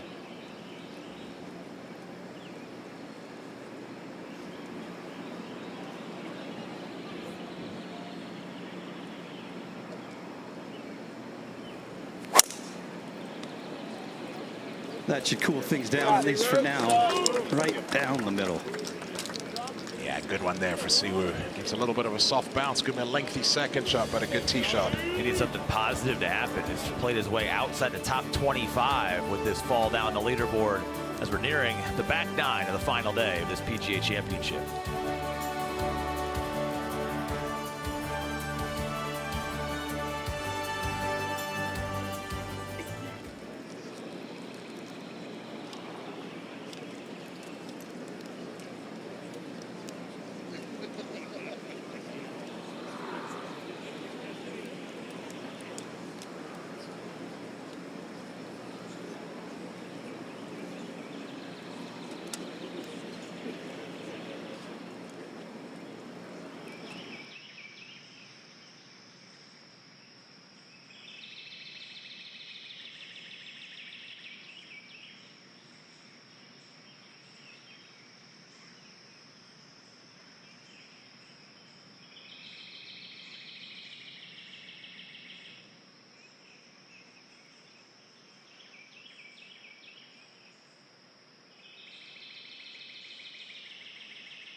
Being on the Corebridge financial team is an extreme honor. To be able to represent our organization of PGA professionals and associates.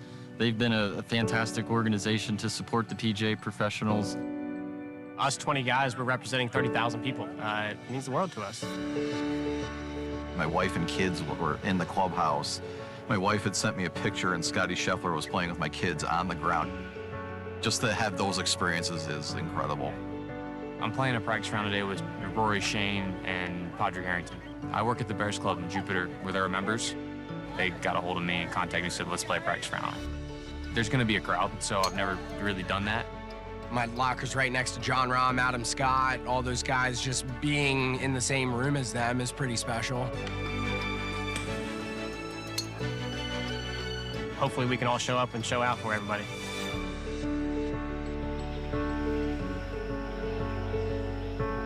A week that began with 156 players, including those 20 members of the Corebridge financial team. It's a dream come true for many of them, some of them making their very first appearance in a major championship and this PGA Championship. It was a big golf course for many of them. And we didn't have one make the cut this weekend, Brendan. They'll be grinding on their games when they have the time in their busy work schedules to try and make it to Wanamaker next year. Yeah, memories that'll last a lifetime for a lot of those club pros, and Just awesome. I love the fact that we get to see 20 of the best club pros in the country play every year at the PGA Championship, and as I say, memories that they will never forget.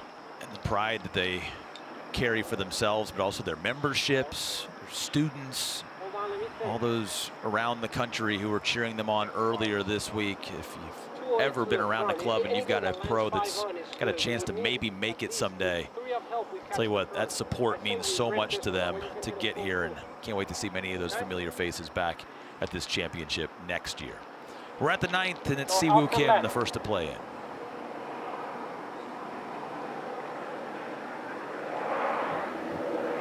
Gorgeous lie, a little bit of an upslope, 233 when you factor everything in. Has to be a pure strike, and it better come in from the clouds if it's going to hold this putting surface. This laboring a bit. Easy. Okay. Good result from that far back. Hangs onto that right side, actually catches that slope, feet a little bit closer towards the middle of the green, and he will take that. And now Jon Rahm is just 3 back, with Scotty Scheffler not guaranteed of making birdie back at 7. How was that lie in the right-hand rough, Ned? It's not wonderful. Carried it just a couple of feet in, and Brendan, as you know, in these major championships, the rough is typically the thickest, just a few feet off the edge of the fairway. Yeah, still not even, but I mean, you know, I'm talking like back here. You got room. It's not. So, 52 front. Let's just say 55, trying to carry it. Somewhere in there.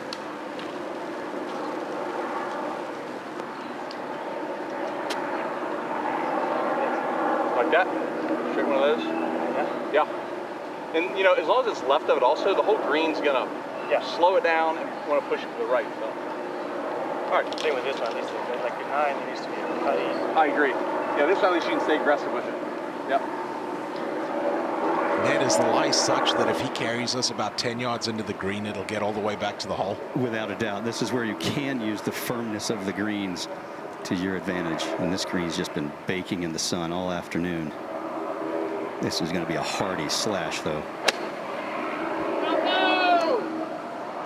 Get us the right bounce. Come on. Sit down. Stop.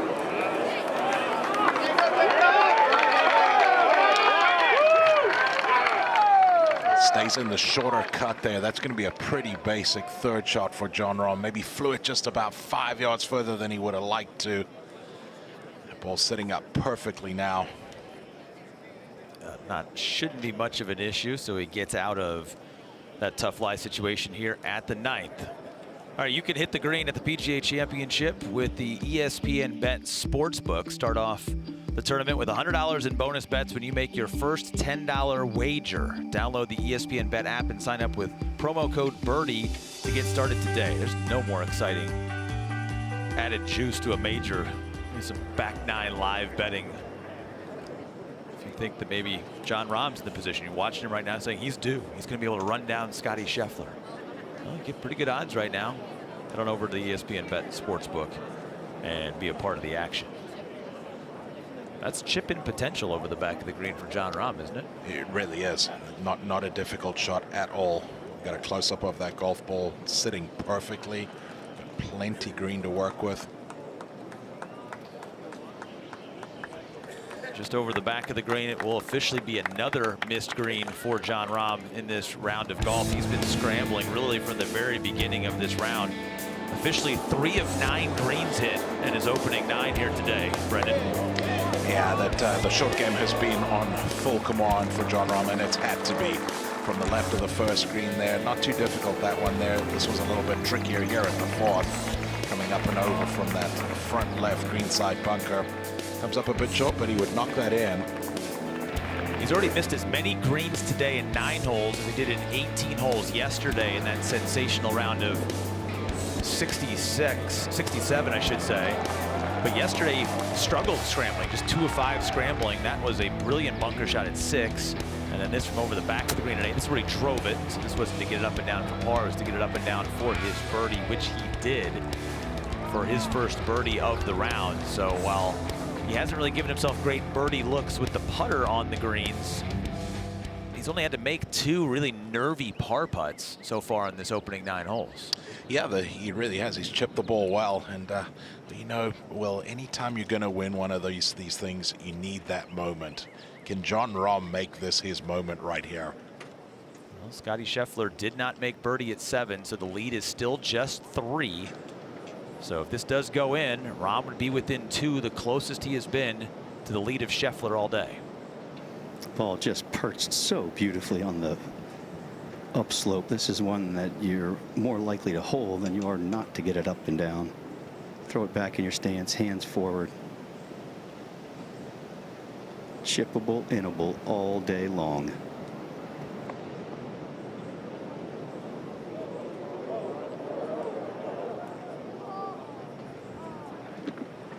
He might like a mulligan. I don't know if he misread that. That ball will typically break from right to left from over the back of the screen, and he started that left of the hole. It came out a little bit lower than I thought too, Brendan. It's kind of a little scooter here. Yeah, it just kind of gets spinning from right to left, and as you said there, well, that might be one that he wants back. That was not a difficult shot.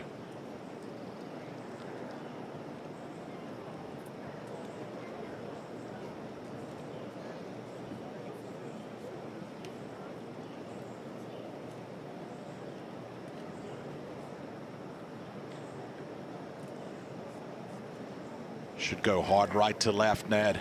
Yeah, it should indeed do that. And then at the hole, maybe back to the right, though, judging by what Rahm's just did.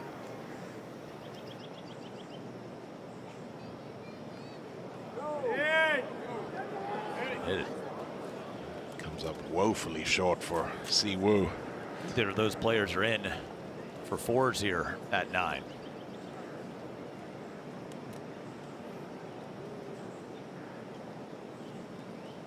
Well, it went from pretty docile to daunting quickly here, Brendan. For Jon Rahm, it was a little bit clumsy. Maybe one of those you lose focus for just a second. It was not a difficult shot by any means. You said it, more often to chip that one in than not get it up and down. But now for Jon Rahm, you're just inside of 6 feet and working hard for the par, and a very, very important putt. Enormous. And he's staring right into a scoreboard on the other side of the green. This is outside right, but it's made a little bit more difficult because the wind is pushing at his chest. And if you keep your head down here, that will help you stay through the hit. Split that right edge, keep the speed up.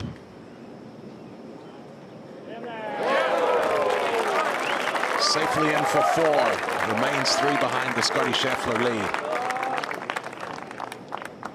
Professional opening 9 for someone that really didn't have his A game from a ball striking standpoint and battling these firm conditions in the breeze. And Rahm guts out a 1 under par 34 to make the turn. And crazy things happen on the back 9. We know that it's a back 9 that offers eagles and doubles almost in equal amounts.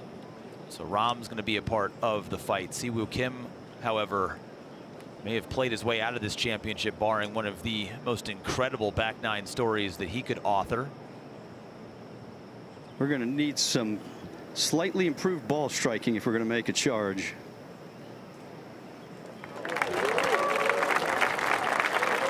Can't really blame the putter, but it's been everything else for Siwoo Kim, who actually drove it pretty well in shooting 39. Hit 5 of 7 fairways, but you know, hit it in the bunker, wiped this shot into the bunker at 1, and this bunker shot just checked up a little bit on him. He was unable to make that one for his par. But Brendan, the key around here and watching some of the scrambling they do around the greens is where he put himself. He was way off the line on the inside of the dog leg here at 2, rocketed one over the green. It just, he put himself in too many bad positions. He did, left the ball in some difficult spots, none more so difficult than over the back of the 2nd green. And then the 4th hole here, curious club selection off the tee, come up a good 30 yards short. He's actually unable to keep this ball on the green surface. That would lead to another bogey. So that was 3 bogeys in his first 4 holes. At the 6th, everybody was missing this green, but you can't miss it long and to the right-hand side like he did. So That rolls all the way to the front. That would be his 4th bogey in the first 6 holes. And then even when he got to the par 5, stripes one down the middle of the fairway. Rockets went over the back of the green trying to get this up and down for birdie, and another short shot that just gets away from him. Flew this little chip shot a good 5 yards too far. Right here you can see it's got carrying way too much speed. That's what a 5 feels like, a bogey at the par 5. As that one would roll all the way off into the second cut. Unable to get that up and down for, or in for a birdie, and then was well out of position again at 8 when this one goes racing by. Would make a sloppy bogey there at the 8th. So now we head to the back 9 in this par 5 10th, and it's no time like the present for our group. If you see Woo Kim, try and wipe the slate clean. If you're John Rahm, try and take a little bit of momentum from the fact that you've kept a clean card through the first 9 holes, and now another legitimate birdie opportunity if you can find the fairway here at 10. And another one of those holes that you can use the contours on the green to feed the ball closer. 27 birdies and an eagle here today. Have to find the fairway to start. It appears Rahm has as it fades towards the right side of the fairway. Went with that trusty cut shot, cut it back into that right to left breeze, and that's going to be pretty far back, but should still be able to reach.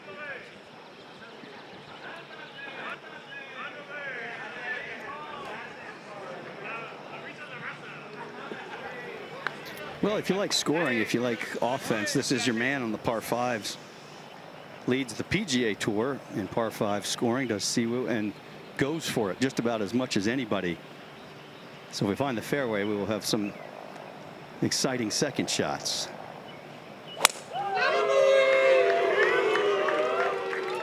The wind may hold it. He didn't love the strike, but he's right there next to Rahm. Yeah, no problem there. Finds the right side of the fairway. See if Siwoo Kim can get something going. Gonna need something going. We are on to the back 9 in a major championship. Scheffler began the day with a 3-shot lead. It is still 3 over Rahm and Noren here at the 107th PGA.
If players were given a club for every time they almost won a major, a dozen guys this week could arm a town the size of Abilene.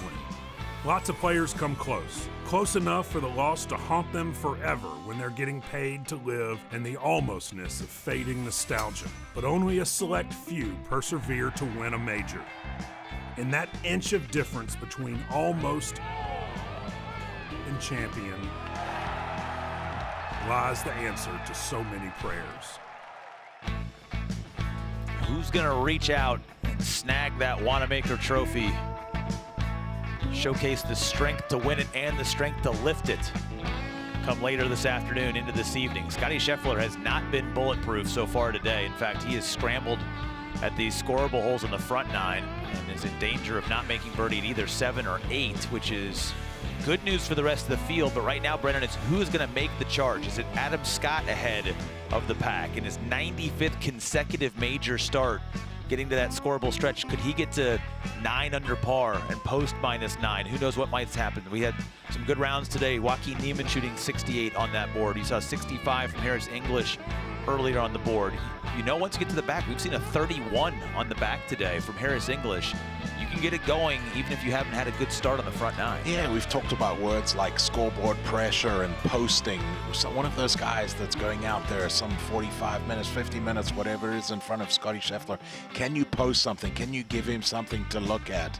Give him something to think about. But in our featured group here, if you're Jon Rahm, you don't have your best stuff and you still manage to get it in 1 under par in your opening 9 holes. You've kept a clean card.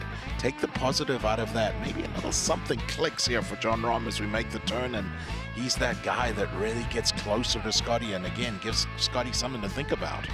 35 holes into this tournament, Jonathan Vegas got to 10 under par, and we have one player still at 10 under par at this stage with only 11 holes to play here on a Sunday. It's Scotty Scheffler. He leads by 3. It's Siwoo Kim with driver off the deck here at 10. Hammered it right up the center of the fairway. Watch this. Pay attention to this. Settle. I know it's going to run through the back of the green, but that's a cool shot there from Siwoo. Just drilled that driver.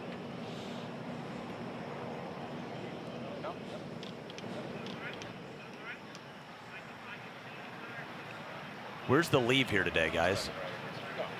That's fine. Even if it comes up short, it's fine. Yeah, if they're in that little chip area, short's fine. All right, my man. I think Adam Hayes just answered your question. Yes, indeed. I don't know if Rahm has the heat to be able to get this all the way to the putting surface without running it up. He may have to throw this back in his stance a little bit and try to chase it the last 30 yards. From just inside of Siwoo's ball, this headed left.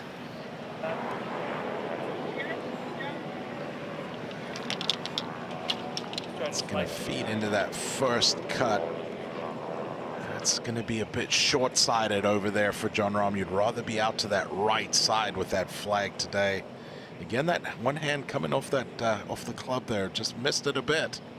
Just feels like a little bit off rhythm at times, the ball striking for Jon Rahm. It's been very off rhythm for Siwoo Kim, but the man never disappoints when it comes to entertaining shots. And how about that big 460cc head off the carpet? Just absolutely drilled that driver off the deck. Didn't get more than 30 feet in the air. That ball is chasing.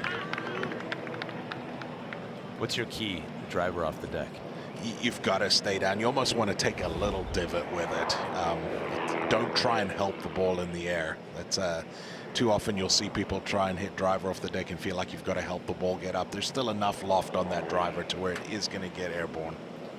So critical hole here with the par 5, challenging par 4s coming up, and then you get to that wonderful stretch from easy to terrifying 14 wrapping around to the finish at 18.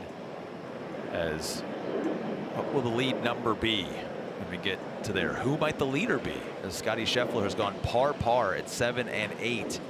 So with nobody making a massive move necessarily behind him, there was a chance for him to perhaps open up a 4 or 5 shot lead. It has not happened.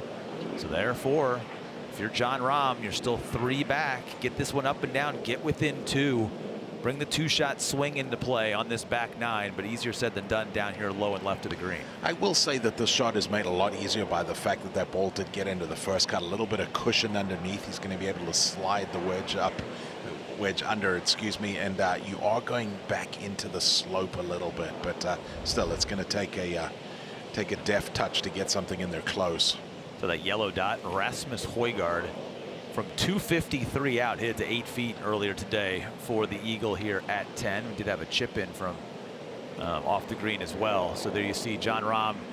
Scrambling numbers today have been flawless, but he's put himself in more scrambling situations than any other time this week. And What's the old expression? You can't keep going to the well before the well dries up. How much more water is left in that well for Jon Rahm scrambling around the putting surfaces? Well, I will say that he's missed a lot of greens, but he's left it in the right spot. We haven't seen Jon Rahm out of position. He hasn't been going down some of these lightning fast slopes. He's been chipping from where you want to be for the most part. But you can see there from that look, he knows that this one's going to take something pretty special to get it in there close.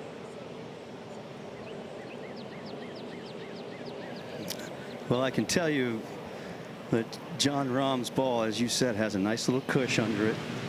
You'll see 3 sprinkler heads that he'll walk by.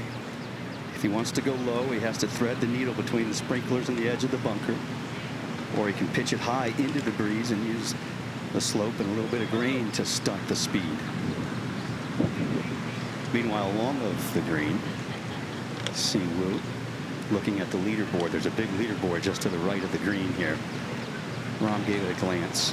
Si Woo gave it a study. Straightforward stuff for Si Woo. Ball elevated slightly in this overseeded grass. And Brendan, the contact here is everything. That's how you're going to control your distance.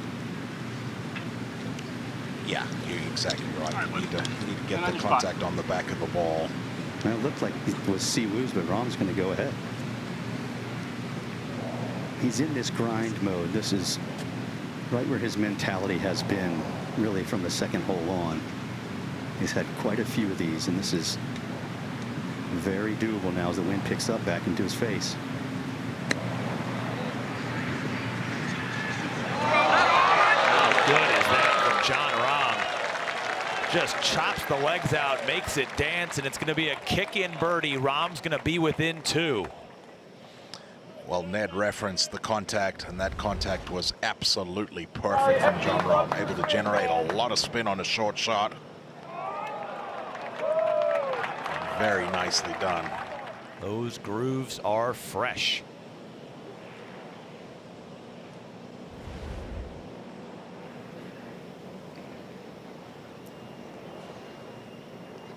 A little bumbler here would do. Don't want spin.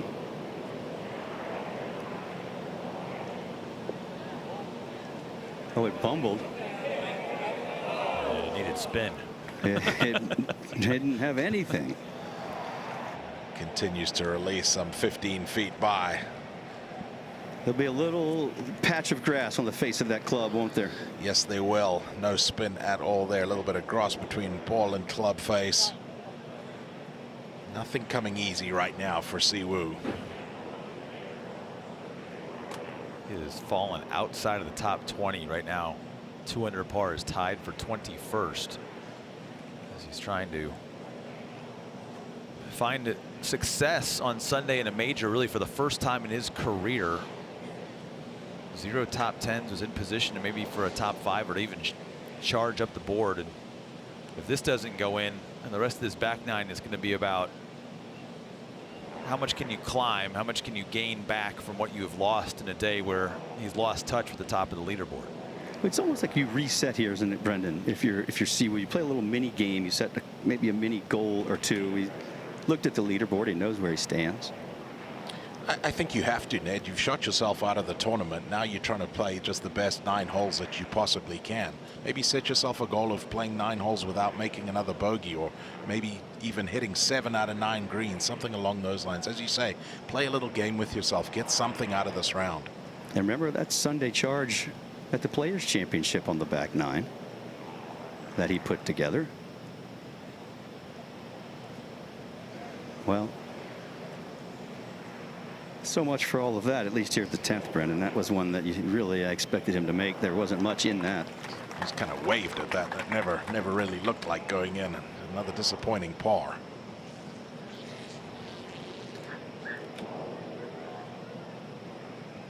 And now the formality. Well, we're starting to get to that point where you can feel your pulse in your fingertips. I don't think any of these are just gimmies, but yes, normally it would be.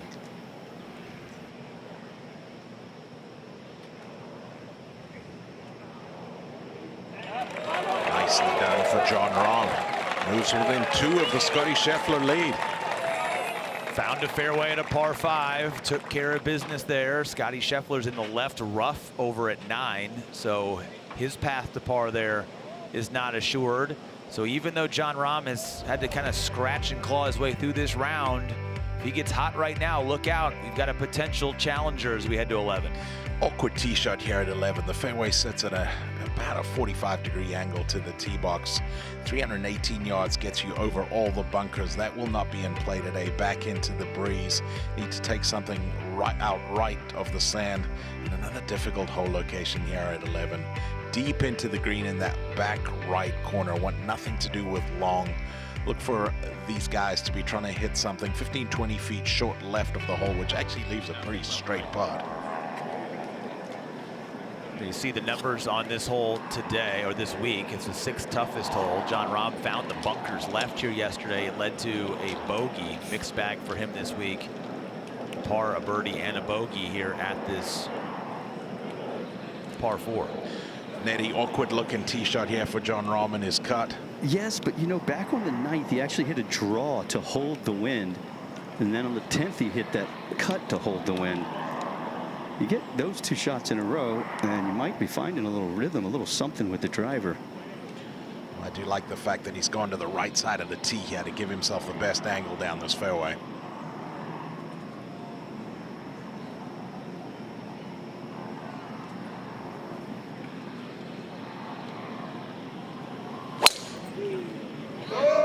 Headed out the bunkers, but drawing a bit. Stay right. More than likely catch sand.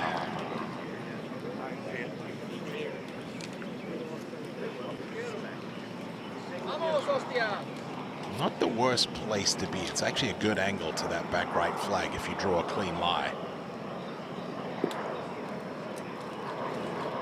There's been just 1 birdie here today at the 11th, and it came from the bunker.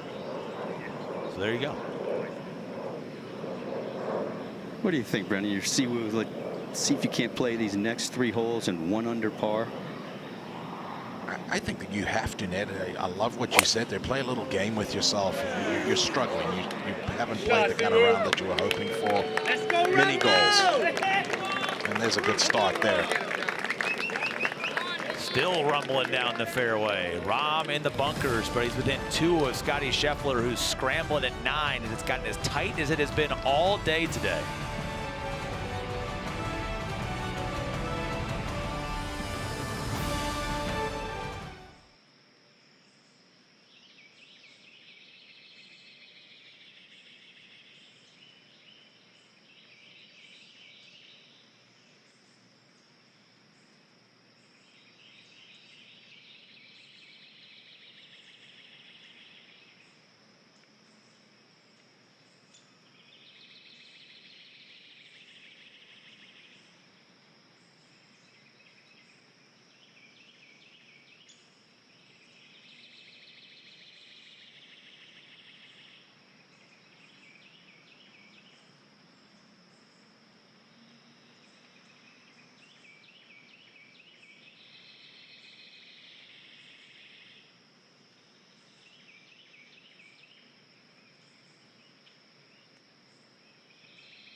Yesterday here at the par 4 11th, Jon Rahm is in the middle of the fairway trying to attack in a breezy day.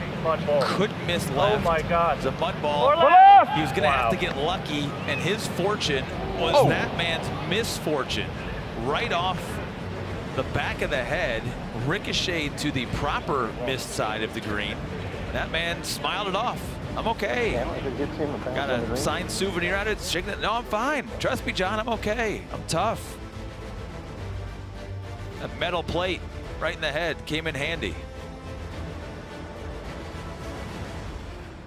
after I hit it and we saw the ball bounce out, which I haven't seen a ball ricochet like that in a while. I mean, if it was a driver, you would expect it for a 6-iron. I mean, that thing came in sideways quick. So I told Adam, well, get the Sharpie ready because I'm going to have to give him something, like a signed glove. And his response was, that may not be enough. And I'm like, I don't know what else you want me to give him, because right, and we're kind of sort of things between golf clubs and golf balls. And I don't think a glove and a tee is going to cut it. So, but he took it great. I told him, I mean, if he was European and grew up playing soccer, football, if he just aimed a little bit better, just maybe get it closer to the hole. But besides that, I mean, he definitely, it's a weird moment. Sometimes when that happens and they're not hurt, they're so excited because they know we're going to go there and just have a 5-minute conversation. And yeah, he took it great, and he was a great sport about it. I thought John Rahm was talking about the fan, was said that that's not enough after he hit him in the head with the ball. This caddy, like, hey man, he just took a header for you to get this ball back into play, and he was unable to get it up and down from the other side, but it was still the better sighted miss when it was all said and done. He's trying to avoid any fans today. Siwoo Kim avoided the bunker. He's in the fairway. Similar iron shot that he hit back at the 3rd would pay off here. Just over 170 yards all the way to the hole, but he needs to feel out a little low one. Like that's exactly what he's trying to do, trying to keep that flight down a little bit, get it to bounce back there, and a little unfortunate, lands into an upslope there and just kills it. Long pause staring at that one as Kim can't believe it stuck on him. And there you see the one lone birdie today at 11 coming from the same sand that Jon Rahm stands in now. That's fine. I think let's try to land it. Let's just shoot for that 150 land spot. After all, there's probably 7-8 a hurt, 7-8 a hurt. Just right around 160 shot, like you said. And those are conservative numbers, and that's high IQ stuff from Team Rahm. Gorgeous looking lie. And he's got the trail where the ball rolled into the bunker open to him, so plenty of ball at which to hit. You could get too aggressive here.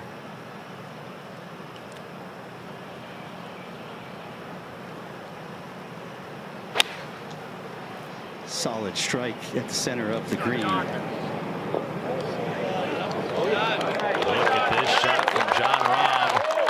And I'm going to tell you right now, that will be a putt to tie the lead, because Scotty Scheffler just made bogey at 9 to go out in 2 over par 37.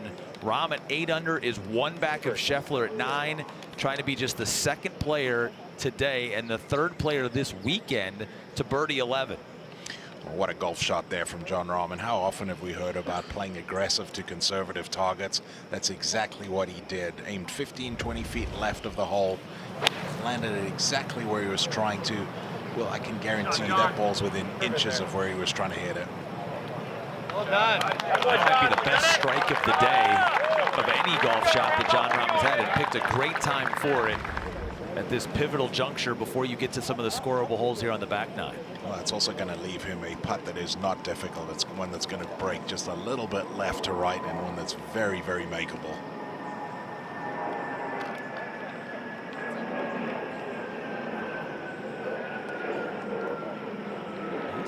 I've loved the demeanor today. He has been, I would call it casually focused. Is that a good way of sort of describing it? It hasn't been, tunnel vision underneath. He's been a little bit chatty out there with friends on the golf course, obviously doing the process that he and Adam Hayes have done such a good job over years of developing in their practice together as a pair. But he doesn't appear to be somebody who's gritting his teeth trying to grind something out on a day where it has been a grind in these challenging conditions. Yeah, and you used the word grind there twice, and I think you're exactly right. That through that entire front 9, even when he didn't have it, when he was missing his spots, he never looked like he was in full grind mode, never looked like he was having to work too hard. Now, obviously, it can be a little bit different on the outside. We don't know how things are churning, but I couldn't agree more. I think he's keeping a wonderful disposition out there right now, and I think it's going to be important for Jon Rahm through this next hour and a half and these next 8 holes to continue to keep that manner as the way he is right now.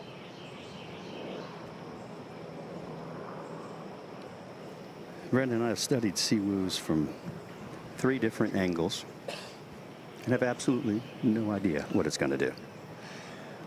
Well, it's slow, Ned. It's a slow putt up the hill and should go a little bit left early and then try and come back right as it gets closer to the hole.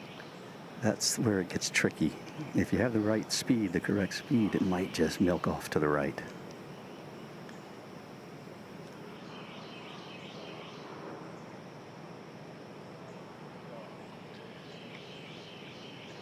Unfortunately, did not have the right speed. That comes up a good solid 4 feet short.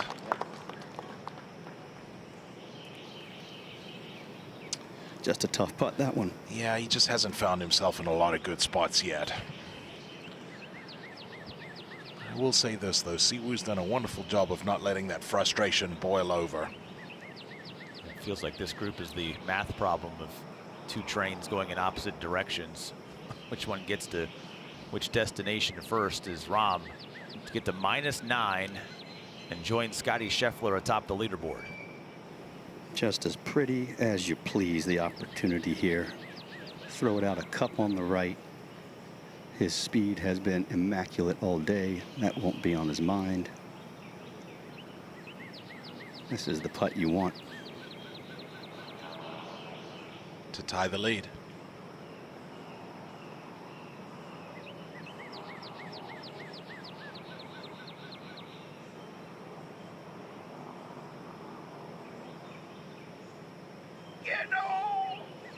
And we are tied. That reaction says it all. It was a fist pump with some authority there for Jon Rahm. And just a beautiful 3. And just the second birdie on number 11 today. That ball was tracking. Scotty Scheffler has opened the door to a potential different winner in this tournament. And Jon Rahm has accepted the invitation and runs through it with a rare birdie here at the par 4.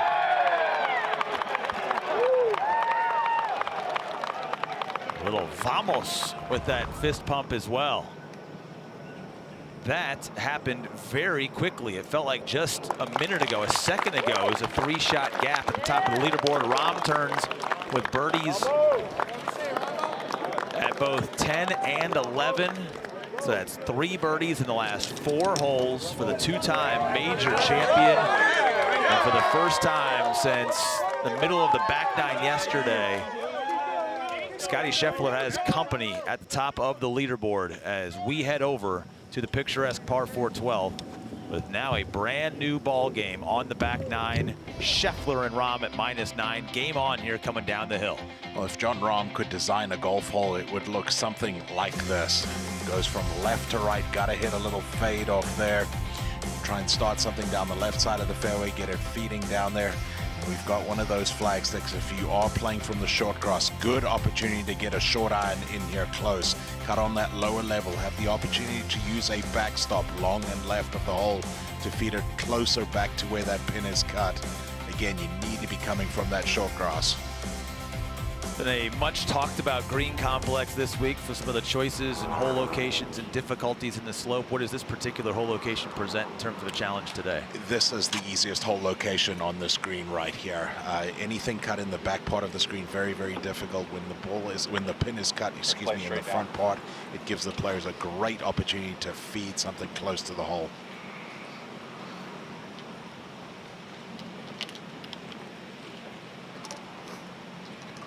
As he made his way over to the 12th tee, one of the fans in the gallery hollowed out, "Don't forget who you're chasing."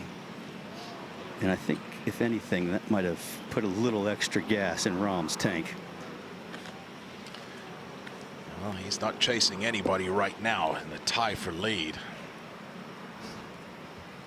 Driver here, I thought he might go with that fairway metal that we saw back at the 8th.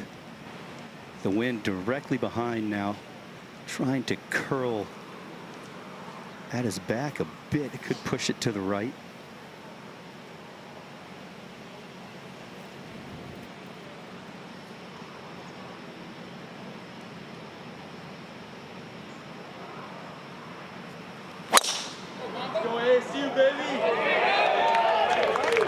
It's only good if you like money. Absolutely perfect. Right side of the fairway. Great opportunity there to get another one in close for Jon Rahm. Talked about how didn't have to expend as much energy early, even though he was scrambling in the right spots, and how fresh he looks now in the fight on the back nine, trying to win this PGA Championship for the first time.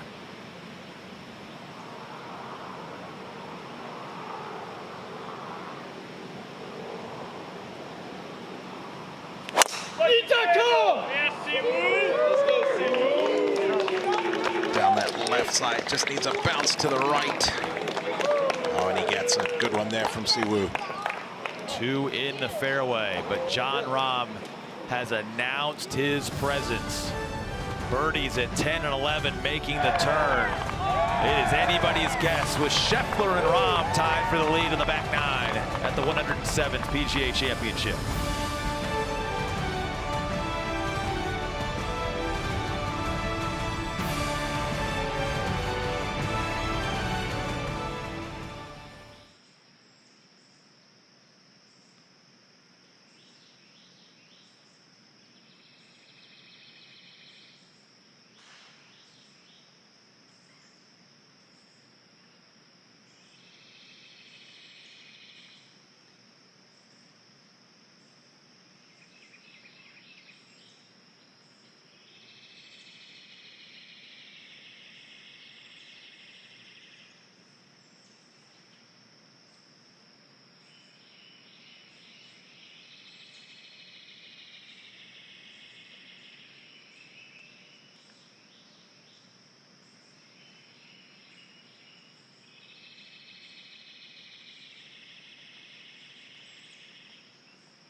The door of opportunity opened thanks to a 2-over par opening 9 start from Scottie Scheffler. Jon Rahm scrambled early, wasn't hitting fairways, wasn't hitting greens, but stayed connected in this round of golf. Brendan DeYoung, after 7 straight pars, was over the back of the green at the par 4 8th, would chip this one close, and that opened the birdie floodgates for Jon Rahm to race up this leaderboard and become a co-leader. Yeah, very important for Jon Rahm to get that one up and down on 8. Now a couple holes down the road here at 10. This was just beautiful. Gets it to bite on the second bounce. Leaves him just a couple feet for another birdie. And then this, the shot of the day so far for Rahm, on a hole where there's been one prior birdie. Harris English earlier in the day. This is an absolute strike, guys. That cut a little bit right. And you just sort of felt like, I don't care what the percentages say the make rate is on that putt, you just sort of felt like this one was going in. You really did. You called it the best strike of the day out of the fairway bunker. It was, without a doubt, and pays it off beautifully. So 3 birdies in his last 4 holes. There you see Jon Rahm's impressive major record. We already had one player complete a career Grand Slam earlier this season. If he were to make the comeback today and hoist the Wanamaker Trophy, he'd be heading to the Open Championship later this summer with a chance for his own career Grand Slam. I know I'm getting way ahead of the next 2 hours, but he's been so good in big tournaments. No surprise to see it here. He talked yesterday about the hunger. I think anybody that questioned his hunger was certainly misguided in all of that. The most important thing is he's now more comfortable in the way he's swinging the golf club here in 2025. Yeah, and shame on us for forgetting just what a player Jon Rahm is. Unfortunately, we just haven't been able to see as much of him lately, but this is a guy that he's a generational talent. He is a wonderful, wonderful player, and well, we're getting to see that right now. Siwoo Kim first here at 12. Just a wedge for Siwoo, 130 all in, including a little bit of uphill from where he is. Club down, and not all that enchanted with this one, Brendan. he's going to like it when he gets up there, Ned. That's actually a good spot. He's going to be putting straight up the hill. Got away with it, just carried that bunker and skips it up there to give him a look for a much needed birdie. As you see, you talked about it, Brendan, a guy that likes to hit a power fade. This hole sets up beautifully for it for yet another time this week. Jon Rahm able to deliver one into the fairway, and maybe, and it is, his best tee shot at 12. He saved the best for last and now turns this hole into a great birdie opportunity. Shot. I think just low 80. It's 86 hole. I mean, we're down back at the bottom. You got plenty of room behind it. You know, if it gets up there a little, you want this thing finished at least left edge of the tower. Not to the left edge. Right. That's the fall line. Comes right back to it.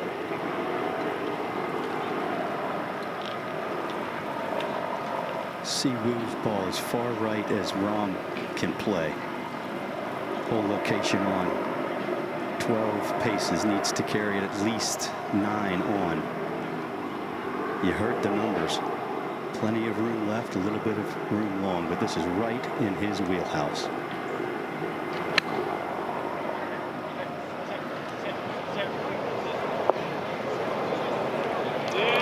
Keep watching this.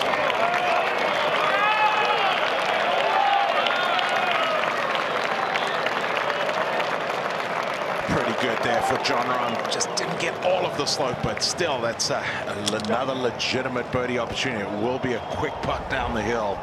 Was worried he was going to leave it up top.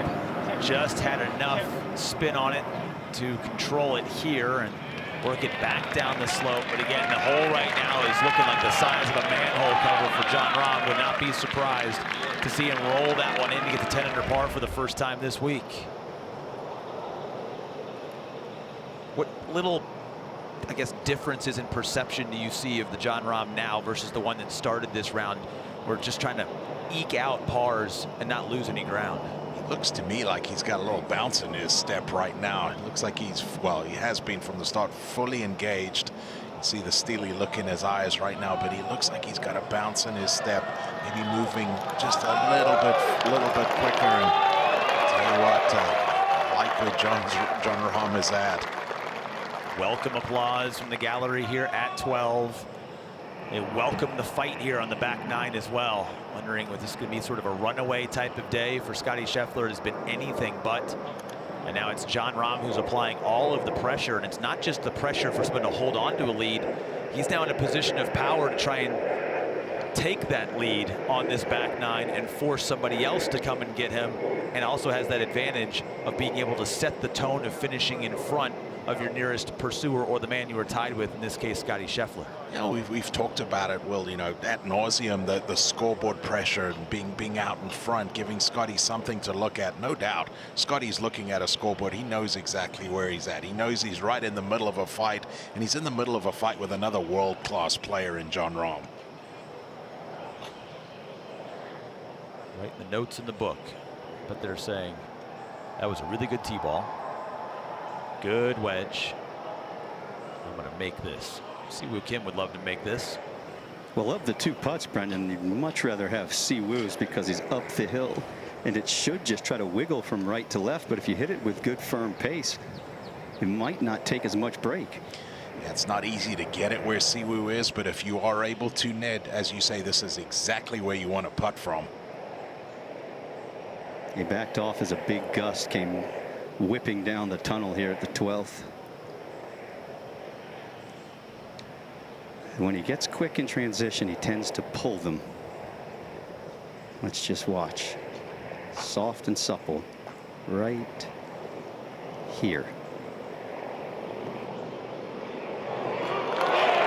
Nice putt there from Siwoo.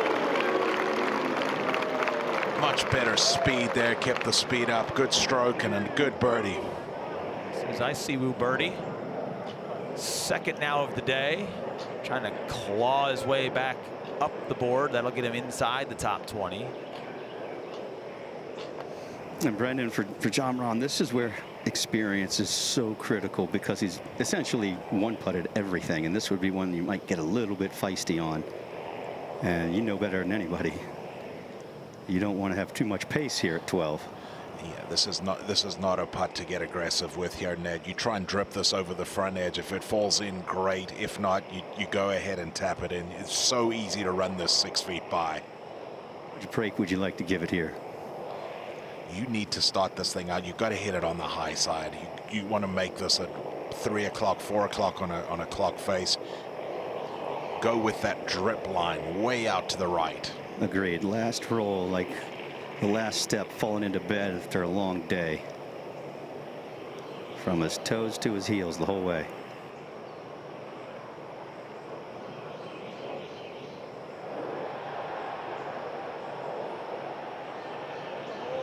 Gravity will do the rest. I know he's disappointed he didn't make it, but that's not one where you want to get overly aggressive. Well played hole. Does not result in a birdie. But again, in complete control right now, even though this one just dives off. Yeah, you see they're trying to make it on that high side. He did the right thing, went with the lag speed. And again, the last thing you want to do is have something carrying too much speed, catch that top lip and lip it out 6 feet by. In the mix, heading to 13, where we've gotten to know this new tee box here in 2025 and the challenge today to this back hole location. You used to walk off the 12th green and head to the left. Now you walk off the 12th green and you head to the right. It becomes a lot more difficult because now you're playing up the hill, 5 yards up the hill to be exact. Coming into a green that you really need to stop it with some elevation. Anything that comes in here a little bit too flat is going to chase through the back. Only 6 birdies today. It's so difficult to get the ball close to the hole.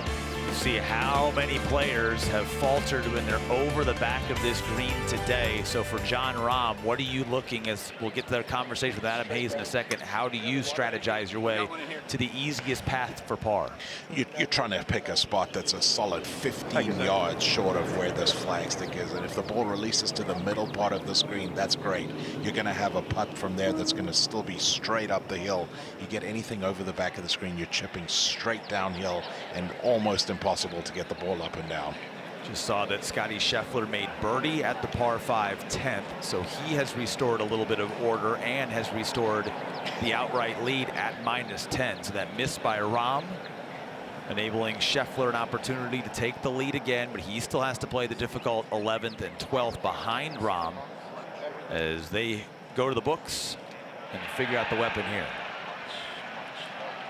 Remember 96 and total win is 86. I like 6, yes. I think this is a big help here for Jon Rahm, getting to see a shot come into this green from Siwoo Kim before he has to hit. It could be, should be pretty much straight down, okay? It could be a touch of your left. Yeah. Come on, just a full one of these. That's all you need. Trust me. Rahm probably hoping that Siwoo hits a good one here so he can see how it reacts on the green. Very much though. Would love to see a quality iron shot from Siwoo here. If you get it high into the breeze, it will ride it. Otherwise, if it's just a little lower, this breeze is going to knock it straight down.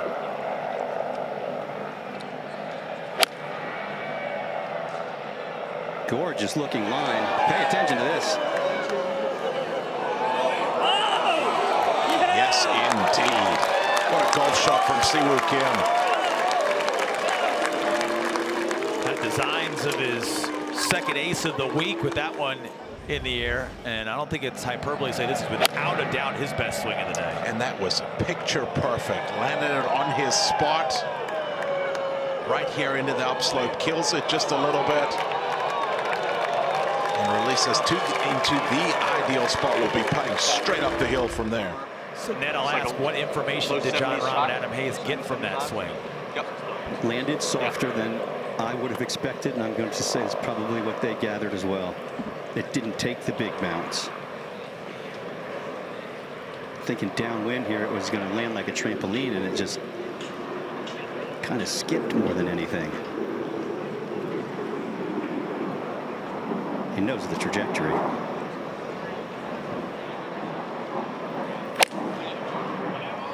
This one higher, headed left, needs to carry. Well, listen to him. Yes, it did. Right at pin high, left of the hole. It's going to leave a tricky putt. Huge break from left to right, but another green in regulation for Jon Rahm. I've seen a couple of birdies from that side of the green today. Rahm back down a shot as he duels Schauffele on the back nine at Quail Hollow.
Welcome back to the PGA of America and our more than 30,000 PGA of America golf professionals. We love this game. We are loving the games of the world's best at this 107th PGA Championship. It's been a roller coaster ride today for the overnight leader, Scotty Scheffler, who gave up the outright lead to Jon Rahm a few holes ago before a birdie at 10. But you see Rahm still on the upward trend, hoping he never gets to the top of that roller coaster ride when it's all said and done. Now one shot back, but a great shot into 13 as he has had an excellent start to this back nine. You see 7 birdies today here at this par 3. Colin Morikawa, the one that had it on a very similar line to the one that Jon Rahm is going to be putting on in just a second, with a 20-footer to tie for the lead again. Yeah, a couple of very good shots here from both Siwoo Kim and Jon Rahm. See, they're 19 feet 5 inches left of the hole. It will be a difficult putt. It's a putt that's going to break hard from his left to right. One of those that's not easy to marry line and speed. If you're Siwoo Kim inside of 9 feet straight up the hill, couldn't have left it in a better spot. He talks so much about not letting the situation, the moment, take away from the process, but you're one back on the back nine on Sunday. How does that factor into how you play this putt? Well, you don't want to give yourself some stress on the comeback, or you want to, again, try and make this on the high line. And we're getting to the point where the golf course is such where you want to try and make just about everything on the high line. These greens are running awfully quick right now. And again, just try and minimize the stress. You know, when he got together with Callaway and Odyssey, they built this putter for him, custom made, and they experimented with different lines and dots on the top of it. He wanted to improve his ability to make putts that broke from left to right. And you remember what he did at the United States Open out at Torrey Pines. He kept burying left to right breakers coming down the stretch. And this has the exact same look as some of those putts.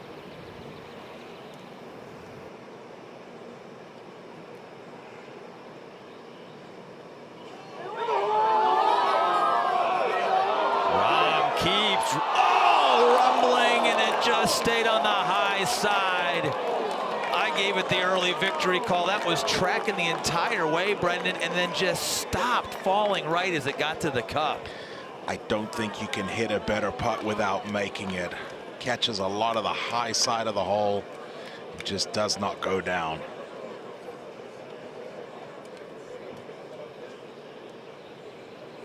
Ned, that looked like for all money he'd made it. It didn't look like it was ever going to get to the hole. How does this putt stay out? I mean, look at the smile on his face. He hit his line, he hit his mark. He just didn't hit the bottom of the hole when it was all said and done. Here's another look. right about here. You think it's going to go right into the middle of the hole, and you said it will just straightened enough to catch the left side of the hole. It's almost as if it accelerated with about 6 inches to go. Right there, just kind of scoots forward, and he couldn't believe it. Well, if you're just Jon Rahm, you just tell yourself, I hit the best possible putt I could.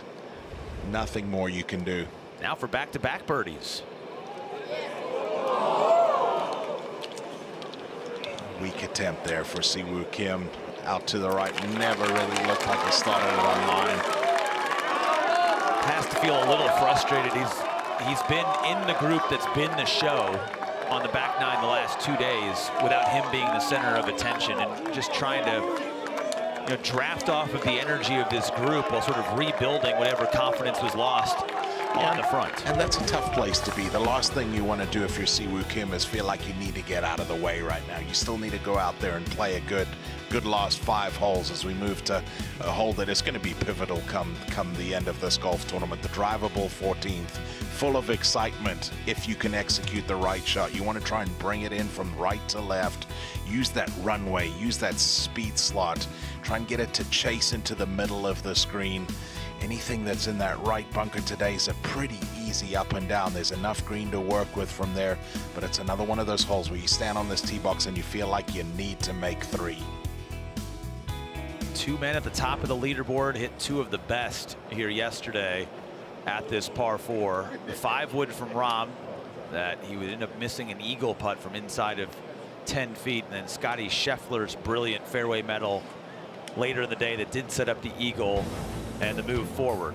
Well, this is Jon Rahm's day to this point in time. Missed a lot of greens early, Brendan, but now you look back at these chips, this one at 1, we'll see a few other short shots as well, and how important these ended up becoming to stay in the fight, not drop a shot in this round, including this brilliant bunker shot at 6. Yeah, well, it was scratchy. It was scratchy from the start. Was struggling with the iron game, was struggling with the full swing, but kept on getting the ball up and down, kept on getting the ball up and down, building momentum. And then here, this is where it started. This would be the first birdie that he made here at number 8. Hit a good tee shot through the back of the green. Lovely little pitch shot down there. Was able to convert that. Then a couple holes later here from the left side on number 10. Left it in a spot where he could get it up and down again. That's a tasty little pass of the ball. Kicks that one in for a birdie. And then at a hole where there had been just 1 birdie all day up until Rahm's group arrived, this strike from the sand showed that the ball striking was back in this final round.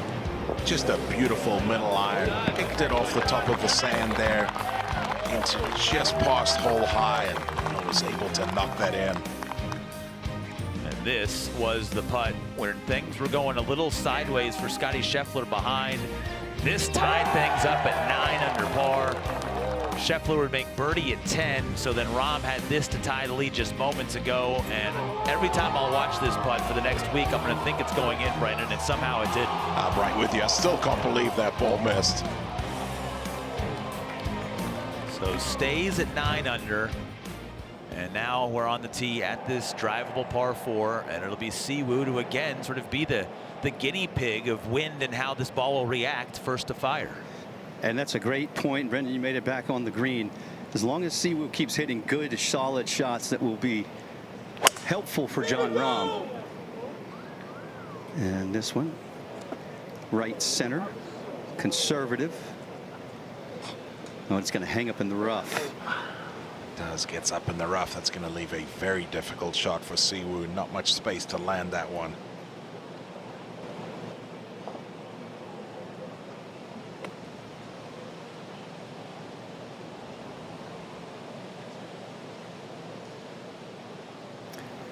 Brendan, is that a fairway metal? I'm a little far down. I can't quite see. It is, Ned, and I like this. Easier to turn that 3-wood over from right to left. I am on board with you, partner. Harness what he did at the 8th. Same style shot.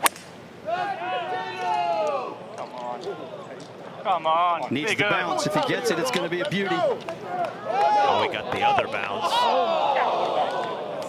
little unfortunate there. That ball can kick left from there, kicks to the right side, but that will be okay. He can get that ball up and down. Almost everybody in that bunker. There's been a lot of golf balls and a lot of rake marks in that bunker, but it has been almost a 100% up and in for birdie from there. Just a couple of players have failed to make their birdie from there. So Rahm to try and get that up and down to tie the lead again. He is feeling it, and the fans want to fight down the stretch here in the final round of the 2025 PGA Championship.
Jon Rahm striding down the fairway here at the drivable 14th, where he has made a move so far this week.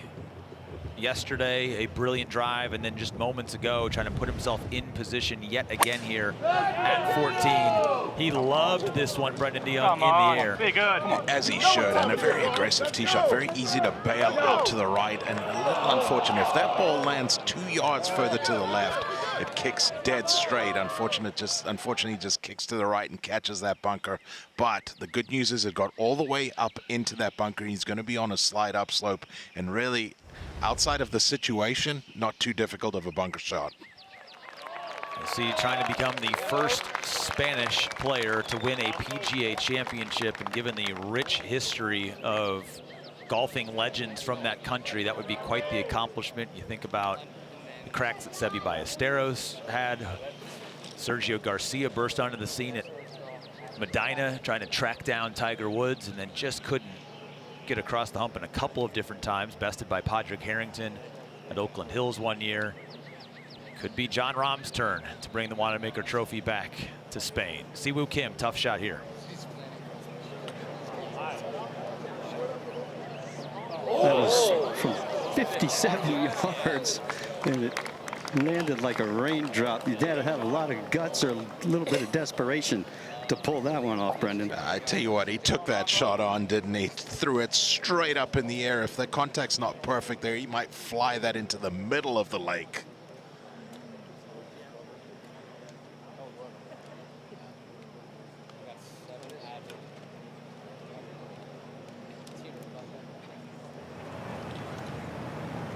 I mentioned, gentlemen, that this bunker shot has been an 80% up and in for players today for birdies. If there is a challenge, what does it present for Jon Rahm? Nerves. The lie is so clean. Maybe questioning a couple of the bunker shots that he's hit before, but that's just trying to make something out of nothing, really. This is one that you might throw down when you begin your practice session, Brendan. And we've talked about those big moments. If you're going to win these big events, you need those big moments. Here's another one for Jon Rahm. Landed a couple of paces on the green.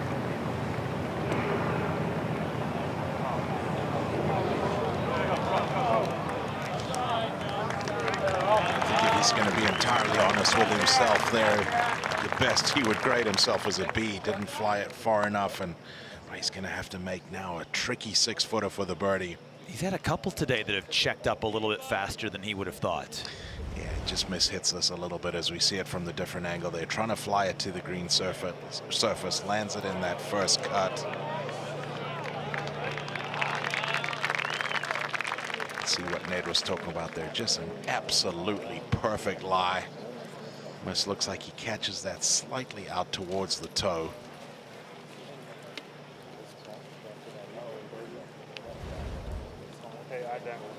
He's not missed a putt today from inside of 10 feet. And that's going to be a 7-footer to keep that trend alive. And it would be to tie the lead again at -10 with Scotty Scheffler. Now Siwoo Kim. And just pinched up against the eyelash here. It's one that you're going to have to hit down on a little bit. It probably will come out with a little bit of bounce and then actually pick up pace. Relatively straight. It's all about speed here.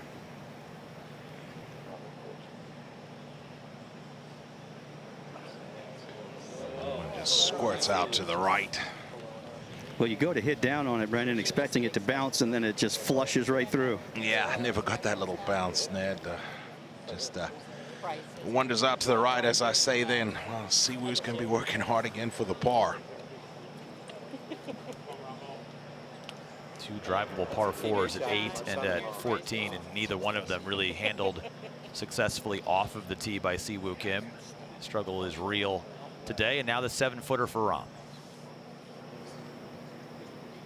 Going through that routine, he's done every single putt, including little 1- and 2-footers. It's so critical to stay in your routine, especially when you've got the heartbeat of a hummingbird. All right, Brendan, right to left, flattens at the hole, picks up pace, but you can keep it inside the cup. Must keep it inside the cup. As you say, quick putt heading down towards the water.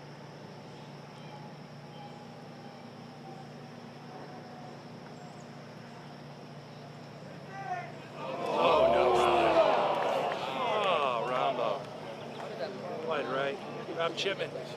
Motioning like it went to the right, but that was not a good stroke from Jon Rahm. That started right into the hole. You guys both said don't give the hole up, and that ball started to look like a half a ball out. I was standing directly behind him. There's no way that putt could have broken that much that way. Yeah, unfortunately, not a good stroke there. Just mishit it a bit. A little bit of side spin from left to right, and really didn't have a chance. If you're going to win this golf tournament in the back nine, even with the green mile, it might be the player that doesn't make a mistake, Brendan. That's not a mistake, but it feels like one to make par from where he drove. It does. He did everything right off the tee. Hit a fine tee shot there in that right bunker. You said at 80% up and down from over there, and one that Jon Rahm would have expected to get up and down as we see Siwoo here for par, just a couple feet up the hill. Nice. Go, Rahm. So with that par from Rahm, keeps him at 9 under. He is just one back of Scotty Scheffler, but feels like it now applies a bit more pressure to Jon Rahm to take advantage of the final par 5 on this golf course coming up at 15. 15 playing 586 yards today. Wind off the left with a little bit of help. See these two bunkers down the right side. Those catch a lot of golf balls. You really got to challenge the left side of this fairway if you want to get something in the short grass. Second shot plays up the hill, a good 10 yards up the hill from down there in the fairway. A whole location that if you are playing from the short grass, you can get something in here close. It's going to take a very, very good long iron or even a fairway metal, but you can get something close in there close to these back flags.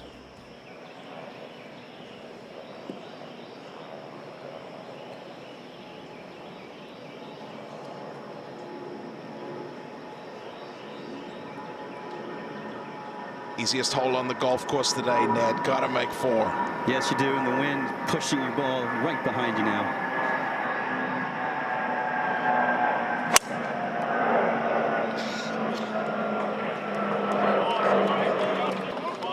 Good start there for Siwoo.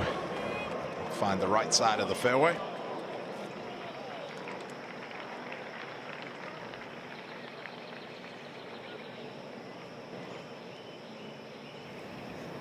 If you're John Rahm, you need the same swing that you hit back on the 12th off of the tee. That ball was smoldered. And a nice gust now picking up at his back. Go ahead and give this one the full treatment, Brendan. Trust that cut. This is a bomb over the trees down the left side. With a bounce. It's going to take a little bit of that slow, beautiful shot there from John Rahm. Should be able to get there with an iron. Highest going for the green percentage today of the entire week because of those fairways firming, allowing players to go. There will be no doubt John Rahm is heading in that direction. Needs a birdie, maybe an eagle here as he trails Scotty Scheffler on the back nine of the season's second major by a single shot.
Next May, the PGA Championship returns to Wanamaker Golf Club in Newtown Square, Pennsylvania, outside of Philadelphia. To register for tickets, visit pgachampionship.com/register.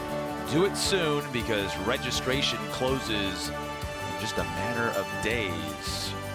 Beautiful layout at Wanamaker. The Wanamaker Trophy will be on hand next year. Who will be hosting the Champions Dinner on the Tuesday night? Good venues you could have it at, not just the clubhouse there, but around the greater Philadelphia area.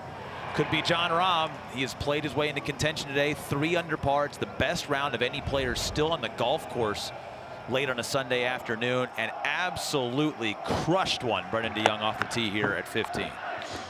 Well, Will, I don't know who's hit the longest drive today on number 15, but I'm going to hazard a guess that it's not too much further than where John Rahm is there. 345 yards off the 15th tee into the right side of this fairway.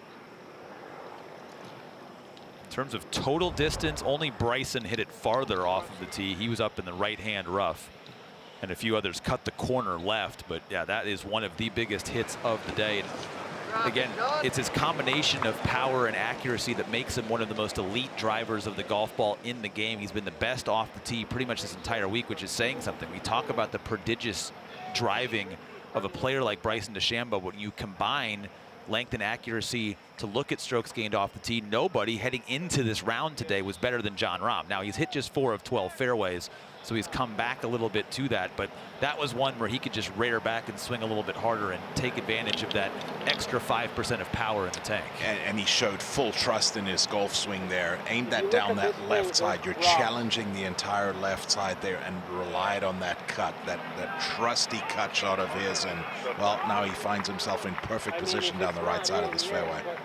It should be right here, but we played this one so far down, the first shot, that it might be crossed. I like a smoke fiber, right? Because, I mean, you can hit it 58, so even if it's a little in, it would still cover. Yeah. Right? Come on, commit. Off the left. Well, you heard it all. Little 5 wood. 258's the number that they're thinking. Wind off of the left. Wonderful lie. Ball above his feet. If he wanted to hit a hard draw, he could. This has Siwoo's number written all over it. Beautiful look from behind there, right up the 15th fairway.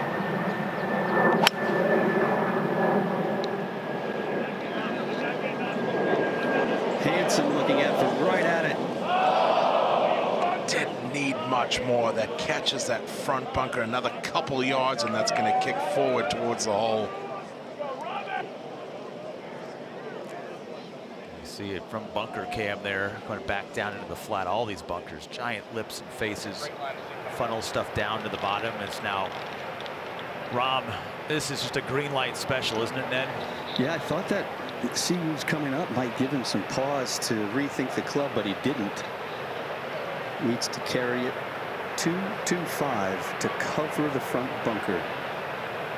That's a big 4-iron for Rahm.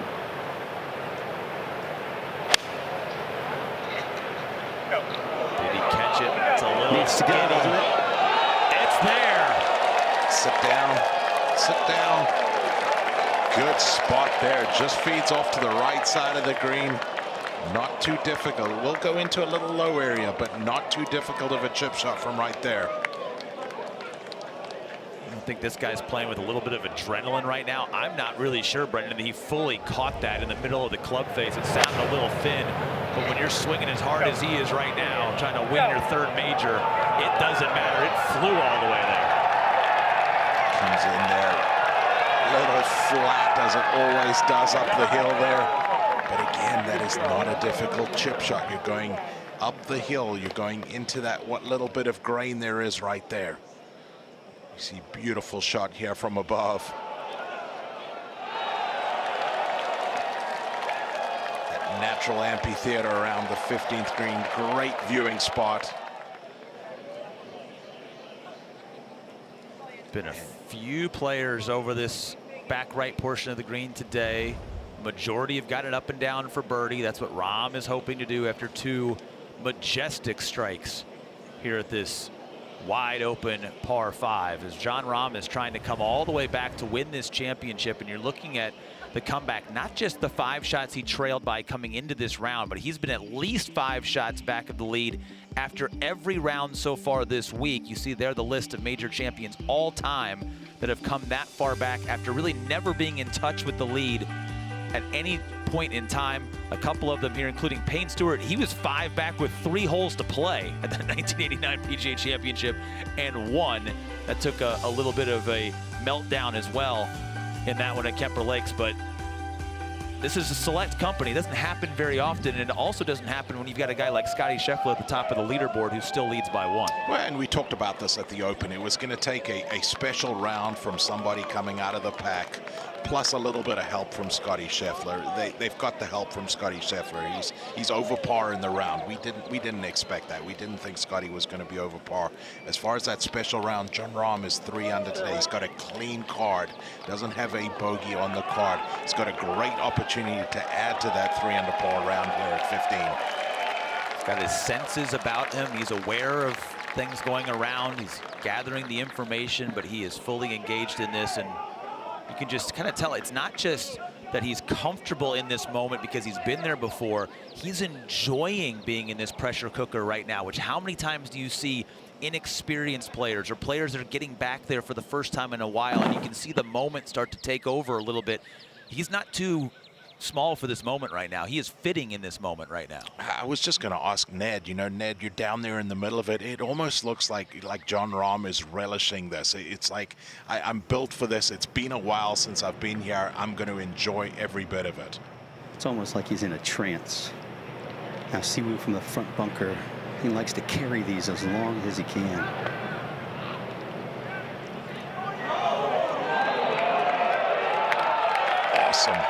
Awesome shot there from Siwoo Kim. A much needed and really good back 9 from Siwoo Kim. trying to rally back to one of his better major finishes. Keeps the speed up, flies it the majority of the way, comes out with a lot of spin. A little bit of elevation, lands it in the ideal spot. And that's going to be a kick-in birdie for Siwoo. All right, now the trickiness of this shot, and I'm curious, Ned, the shadows now that have stretched onto this green, what does it do to the eyesight and to the read of Jon Rahm in this moment? Well, for the most part, the back of this green is cloaked in those shadows, so it won't make that big of a difference. It's not like a pitcher to a catcher on a day game with some shadows across the plate. But they are whipping about the trees. But it was always a putter. He never thought about any other clubs. And Brendan, there's two difficult aspects to this putt. First is he got enormous cheers as he came to the green, so you've got to calm down. You've got to get the adrenaline to settle. And then you just want to curling on the green with a little bit of pace. It's two separate putts, up and then down.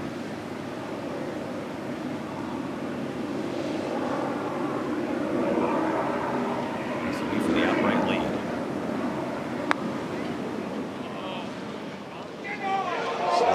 Slowly.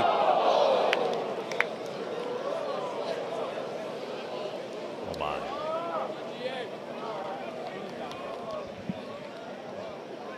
Can't happen again on the next hole, can it, after the short miss at 14? Oh, Ned described it perfectly there. You're going uphill at first. It's up, and you want to make sure you give it enough because it's slightly uphill when it gets onto the green, and then it goes downhill.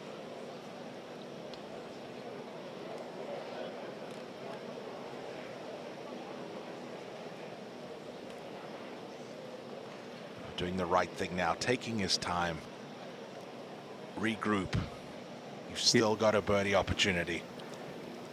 One thing too, Brendan, and you know it, you play here often, is that walk up to the green can take your legs out from under you, can take your breath away from you. You could see he was trying to take an extra beat, but all of that when you're trying to finesse an up and over putt makes it even more challenging. Well, and I think what you said there at first, that he's just gotten a huge round of applause. Take that extra moment, let your blood pressure settle back down, let your heart rate come back down. This feels absolutely monstrous right now to his hopes of winning this championship. And love what he's doing here. He's just giving himself some time to get collected. He can be plenty firm with this. It does work from left to right. He has to get it outside the hole a good half a cup.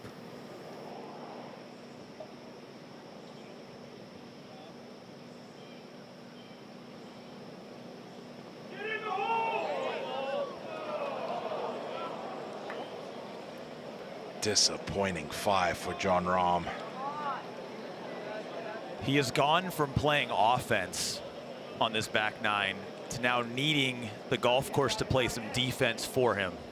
One back entering the green mile. You have to believe that Scotty Scheffler is going to pick up at least one. Scotty has just made par at 13, so he's heading to 14 and 15. This stretch that we just saw Rahm play an even par. Yeah, you're right. You have to believe that he's going to pick up one on either 14 or 15, at least one.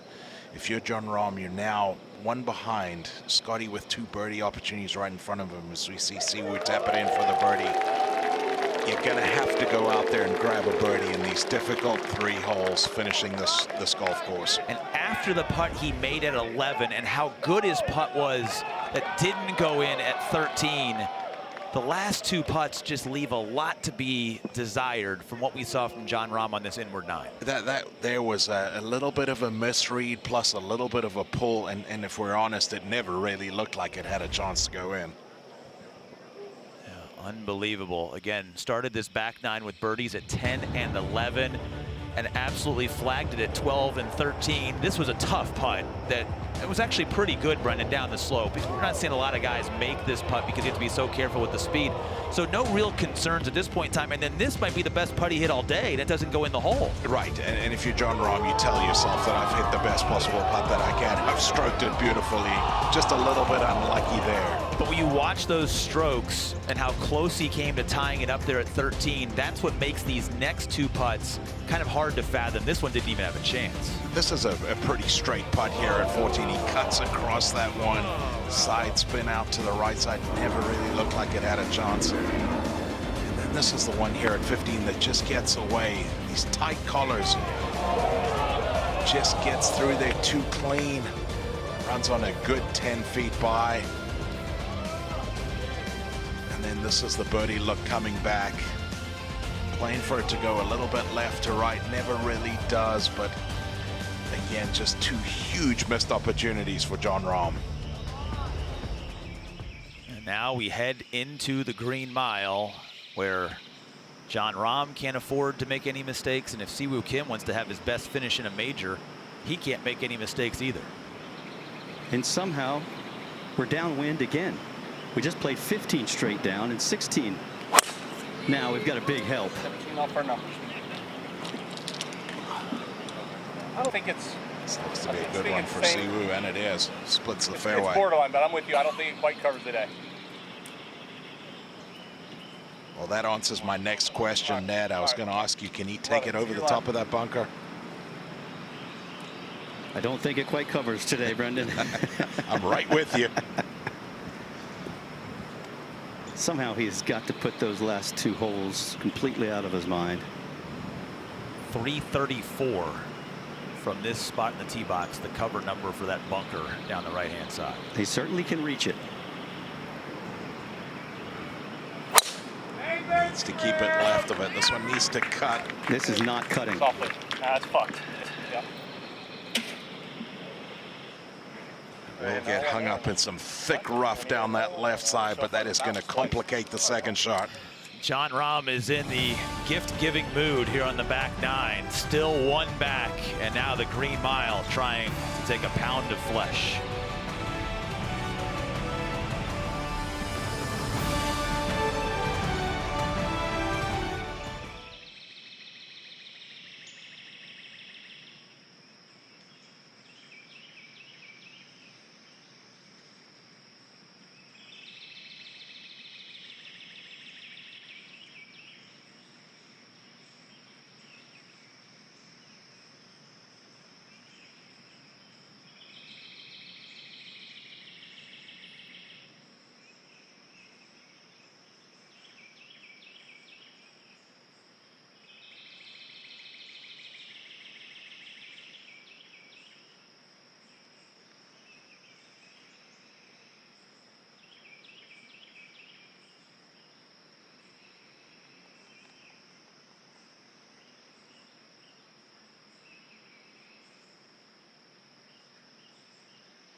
John Rahm has entered the Green Mile, one back of the lead on the back nine of the 107th PGA Championship. But unfortunately, coming off of two birdie misses, makeable ones at 14 and 15, he has tugged his tee shot left at 16, and he knows, Brendan DeYoung, how poorly he has set himself up on this hole. But he has gone par birdie at 16 so far this week to begin the Green Mile. You head over to the par 3 where he's one over. But he's now playing this challenging stretch where you see he's played it at even par for the week. He's probably in a situation where now he needs to play this stretch under par to apply pressure to Scotty Scheffler, who's behind him right now, trying to make birdies to close this thing out. Yeah, I mean, at even par, you're running laps around the entirety of the field, but as you say there, Will, he's going to have to get a little bit more aggressive. It's going to need a birdie on one of these final 3 holes from Jon Rahm. Got to get in at least -10. And you see where his ball kicked down, heavy rough here, left at 16, ball above his feet to this front left hole location.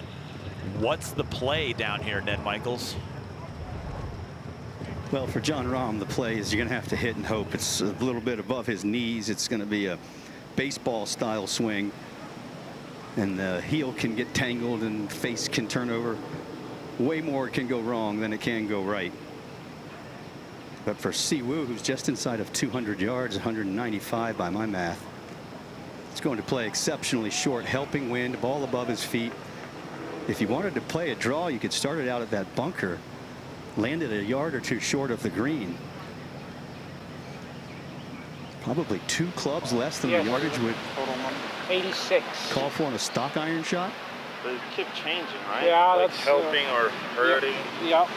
So I don't think it's gonna help for sure. Let's just play across then. Yeah. Okay. 86. So 86, we landed 5 short. It's 81. Okay. And we hit an 84 shot. 85. We got to play a touch out hurt. Kind of same shot at number 4. Was it 3 or 4? But that was too low. Yeah. 84 is just a comfortable 6-iron slide. Okay. Come on, trust it. I need you like all the way up. Yeah. So Manny felt it coming. Then you look up at the flag on the green, and it had turned back in their face a little bit. Sounds like it's playing for a little bit of hurt for sure. That could go wrong, or if you hit it just right and catch that breeze, it sounded like he was playing for just short of the green. Let it tumble on. 6-iron.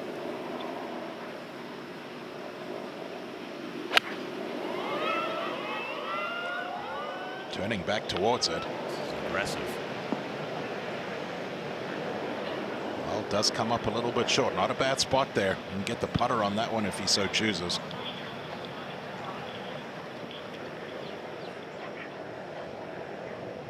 Well, Will, we've been talking about how Jon Rahm's going to have to make a birdie on these last 3 holes.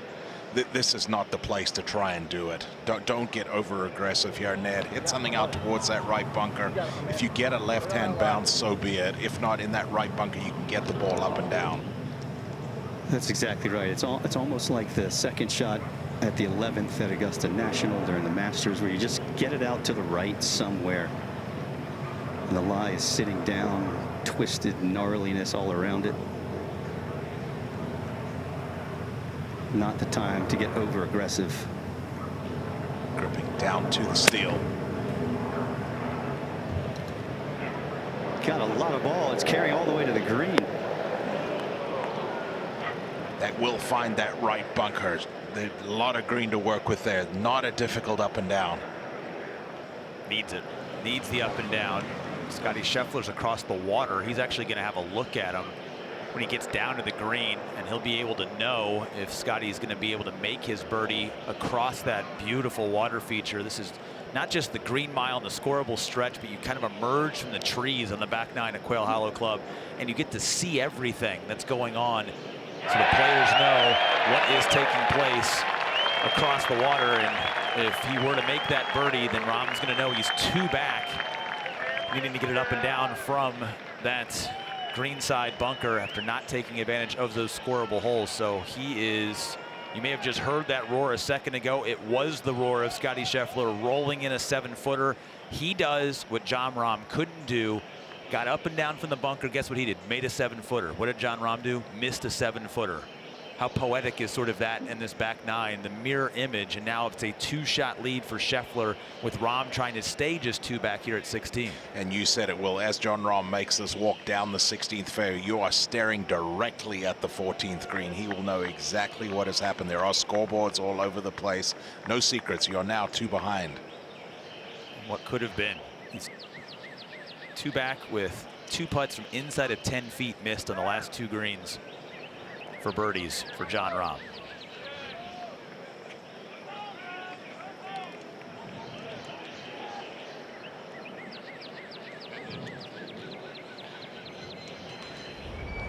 been in a lot of bunkers today, has Jon Rahm. You see a collection that has been there before him, and just one bogey from that is impressive to get it all the way down here into the bunker to give himself a chance at a 4. Really was. We saw him gripping all the way down to the steel of the shaft, and Ned said it got a lot of golf ball, flew it all the way to what would have landed on the green surface. And I will say this, from that right-hand bunker is an easier up and down than from the back of this green, so it really might have been a little bit of a good break to be out to the right. His bunker shots, we just saw it back on the 14th, have been checking a little bit more than he, I think, has anticipated. And this is one, Brendan, that you actually want to release. So you might wonder where his mindset is here. Another clean, crisp lie. Perfect opportunity here, Ned, to play that professional chunk and run. Get it just chasing over that little slope there in front of him. It should get down to the hole, going downhill, downwind. He's questioning it. You can see there's some doubt in his mind. He's waiting for gallery movement on the other side of the pond. Well, that's Scotty Scheffler's gallery, and there's a lot of them, Ned. I don't know when they're going to stop moving. It's almost like he's waiting on Siwoo to play. He watched Scotty all the way down intently, so, Will, you were spot on. Very important to commit to a landing spot here and exactly what shot you want to try and play.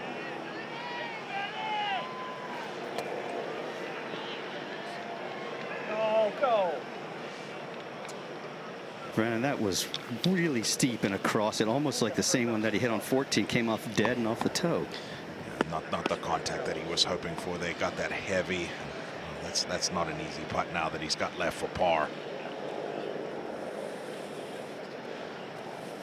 The whole thing felt out of rhythm, right? The stop, the start, the back in the bunker, quick at it again. It's amazing how quickly you can have a 180-degree change in feel momentum. See, whoa! Another hole out. Well, Ned mentioned it all the way back when we made the turn that Siwoo Kim needed to play some games within himself right here, and he's doing just that. Picks up his third birdie on his back nine, and this just goes dead in the heart. That chip in will move him from a tie for 11th all the way to a tie for 6th at 5 under par. Again, he's never had a top 10 in a major, this being his 32nd major start, which is sort of shocking for a players champion and someone of his ball striking capabilities. But now he's put himself in position for that top 10. And what Jon Rahm would have given for that 3 here at the 16th.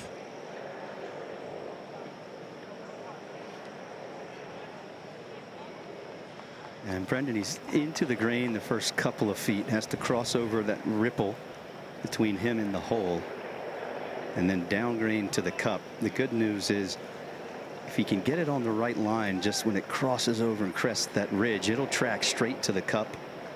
It's not overly fast. He doesn't have to worry about speed. And it's just far enough away where your stroke is probably in a fluid place. This is the time to dig deep now for Jon Rahm.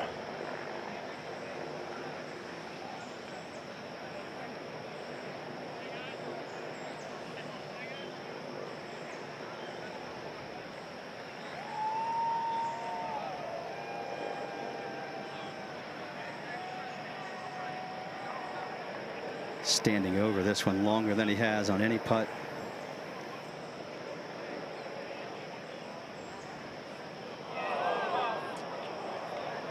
Sharp break at the end, and in a blink of an eye, a lead that was 3 at the beginning of this round for Scotty Scheffler has returned to that gap here with Jon Rahm's par bogey stretch at 14, 15, and 16. Made a really good stroke there. That ball rolled end over end, just goes hard left at the end, and such an untimely bogey.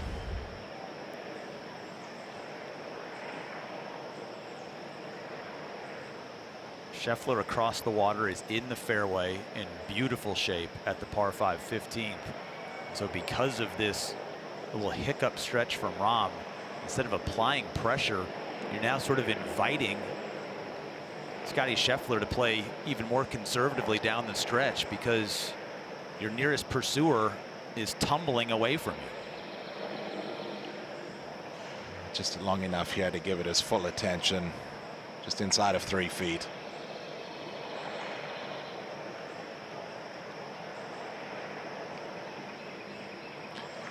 And that is a bogey for Jon Rahm. Unbelievable stretch after that putt that he made at 11 with the fist pump.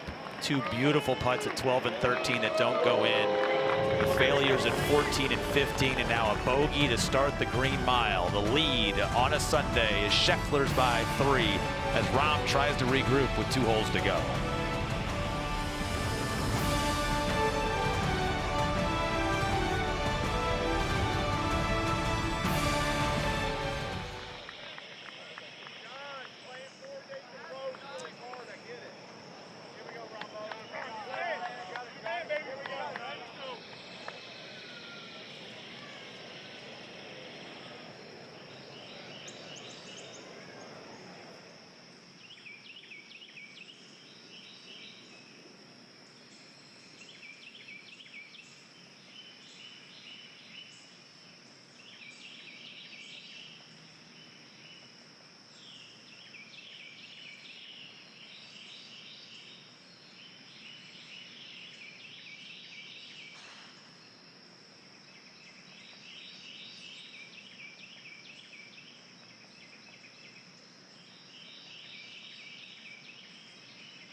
The day began with Scotty Scheffler at 11 under par, leading by 3. It is the same at this juncture on the back 9 of this 107th PGA Championship. Instead of leading Alex Noren by 3, it's Jon Rahm, part of our feature group coverage, at 8 under par.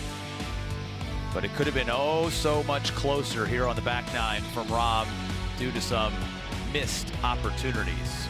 He is in the middle of the Green Mile, coming off bogey at 16, and this is not the hole you're going to try and get a bounce back birdie on today, Brendan. No, sir. Things do not get much easier here as they make their way over to the devilishly difficult 17th.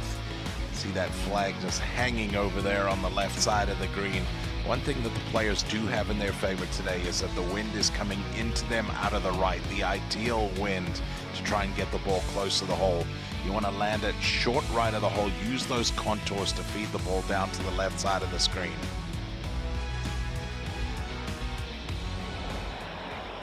The second toughest hole this week. We've squeezed just 32 birdies out of the entire week and just 4 today. It's one of those holes where you have to be spot on with your execution. You got to pick a spot where you want to land it, and then there's an element of luck. You really need to hit when you get the perfect wind gust. But as I did say, that the fact that this wind is in out of the right does help the ball come down a little bit softer. Yes, but this wind is picked up. So total? 204. I mean, let's say we landed 90, that's 6 on, right? 90 and 7, 97?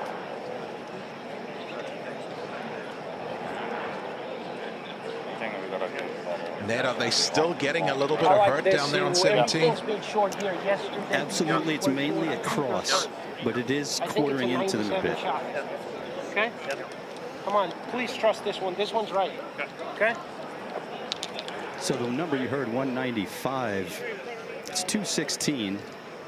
Plays 6 yards down, so call it 210, and then you've got 20 paces from the front edge of the green. So what they're trying to do is land it a few paces on, have it bounce, and then, as you said, take the contours right to left.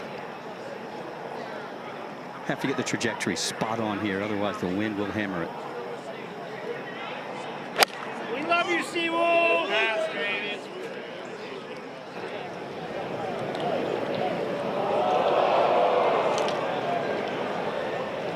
were saying 190 front, and I'm lasering it here. It's 196 on the line that he was going to take there to that. It felt a little light, but I like a little straighter one. Wow. You know? So, you think like 3/4 straight?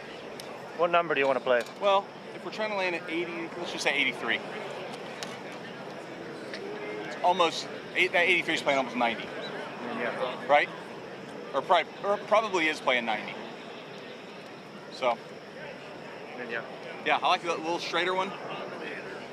Finish right on the edge of that tower, buddy. All right, let's see it.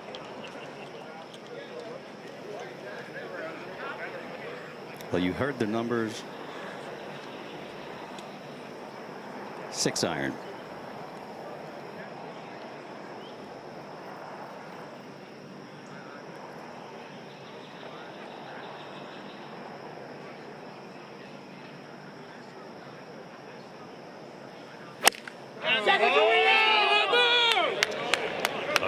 aggressive.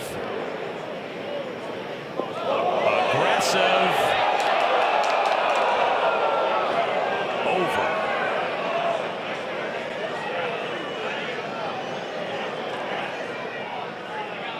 Got that ball turning on the wind. Comes in a little bit hotter. Takes a bounce just left of the hole and through the back of the back left-hand corner there. And you saw the ripples.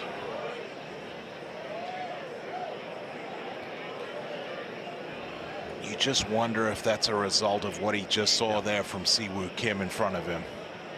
You also wonder if you're tied for the lead or one back, if it's a different line. It's been a missed opportunity back nine for Rahm. The ball striking, he found it on the back nine, hit some incredible shots. This is a ticklish one at 12 that doesn't go in. And then this at 13, okay, this is also another hard putt. He hits a nearly perfect putt here, Brendan. You said it will lead. You said he's found the ball strike. He hit it exactly where you wanted to there at 13. Pin high left of the hole. Did everything right on number 13. And then the punter betrayed him on a couple of scoreable holes. First, this one at 14. Drove it in the right green side bunker. Not a difficult up and down. That was a bad one there. Never really got it started on line. Hit two beautiful shots just through the back of the 15th green. Again, not a difficult up and down. Just gives this way too much. He would miss that shot coming back. So this birdie putt, he ends up playing the 14th and 15th holes, two of the easiest holes in the entire golf course. An even par. Now having to sort of press, he drives it into the left rough at 16. And if there's one thing that's been a little off today, it's been the contact out of the bunkers. He's left a lot of these shots short. Would miss that one for his par. Another drop shot for Rahm in this round of golf brought him back to -8 when this one would miss right here for Rahm. And at this point in time, sort of the air out of the balloon for Rahm, who in this stretch very easily could be 3 shots better. And you're 11 under par, tied for the lead in this golf tournament. Instead, you're looking up, and now you're looking down at your ball in the drop zone for your 3rd and 17. And I know it's very easy to second guess, but he has to hit something that's shaping left to right into that breeze. Get it coming down a little bit softer as we see the wedge shot now, Ned. It's going to be a long, lonely walk for Jon Rahm around the pond here at 17. And we talked, Brendan, about, and this is what the highlight melts are going to say when they have the story of this tournament, is the short misses that we showed at 14. Where did Scotty Scheffler, who he was pursuing, hit it off of that tee? He hit it in the same bunker, gave himself a 7-footer, made that. Where did Scotty Scheffler just put it at the par 5 15th? In the exact same spot over the back of the green right. He doesn't misjudge it. He's got a 2-footer coming up there for birdie. It's going to be a 2-shot swing for Scheffler, playing the hole the exact same way as Jon Rahm, 14 and 15. The difference between what appears to be, and again, there's golf to be played. Bryson DeChambeau might post a number at 18, but Scheffler right now seems to be on his way to winning a Wanamaker Trophy for the first time because he was able to execute when others, including his most closest pursuer, Jon Rahm, was unable to execute here on this back nine. And what did we say at the beginning of the show? The clinical efficiency, and that's exactly what it's been from Scotty Scheffler. The clinical efficiency hasn't had his best stuff for the majority of this round. You said it. Missed it in the correct spot at 10. Missed it in the correct spot at 14. Missed it in the correct spot at 15. Got all 3 of those balls up and down. Jon Rahm from the same spots didn't get the balls up and down on 14 and 15, and there's the difference. It forces you into having to hit this aggressive shot into 17 here, and well, you paid the price for it. And now Siwoo.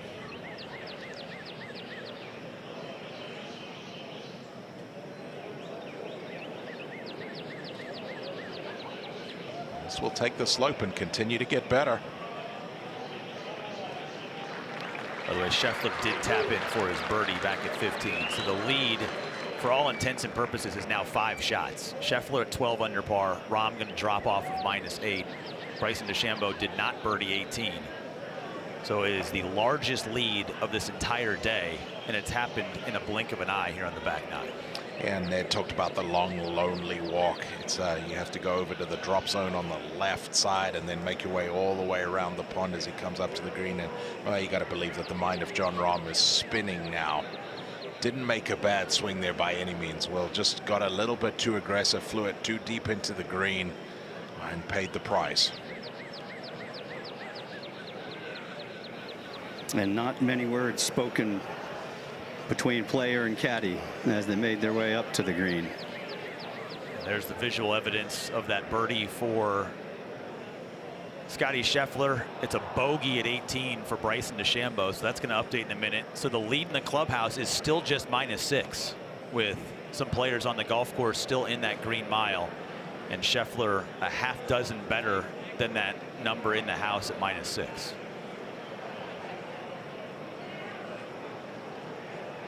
Well, Brendan, we said at the beginning of the day these players were going to have to be essentially flawless, and Jon Rahm was for most of the day. Those missed up and downs, it was just the continued pressure that he had from Scottie Scheffler. Eventually it'll crack a man. It does. It puts so much pressure on you if you're chasing Scottie Scheffler again, because you know he's not going to make a mistake. Sure, he made a couple bogeys, but when it's really mattered, you're Scottie Scheffler. You've hit the ball right where you need to. You've done everything that's asked of you. You saw him put his head down, trying to gather just enough composure. You know you've lost it, but you still have tremendous amount of pride. And this is no basket of roses. This one, watch the swing from right to left here. Very difficult putt to match up line and speed here. Goes hard left as it gets to the hole.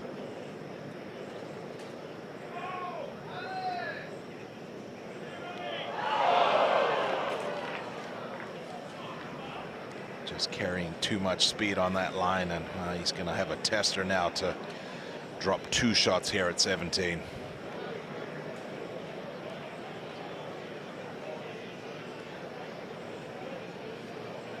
How much did the previous 3 holes change that tee shot here at 17?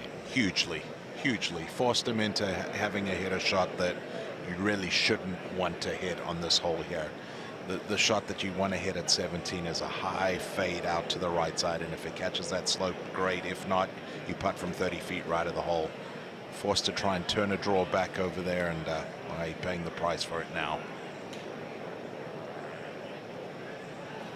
Siwoo had to move his coin a couple of club heads to clear the way for Jon Rahm. So Siwoo was paying close attention. He knows the break on it. It's a big putt right here.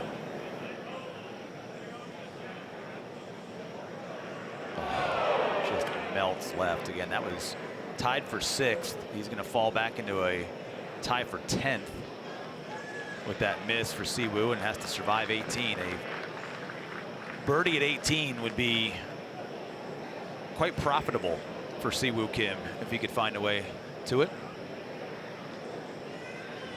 Big tie now at -4 for Siwoo Kim, and Jon Rahm going through that familiar pre-shot routine that we've seen all day.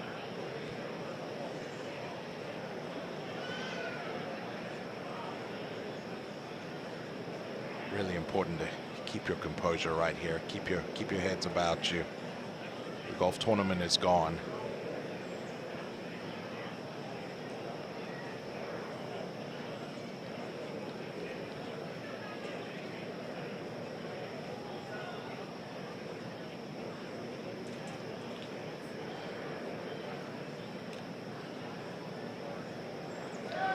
Here's a disappointing double bogey 5 at the 71st hole.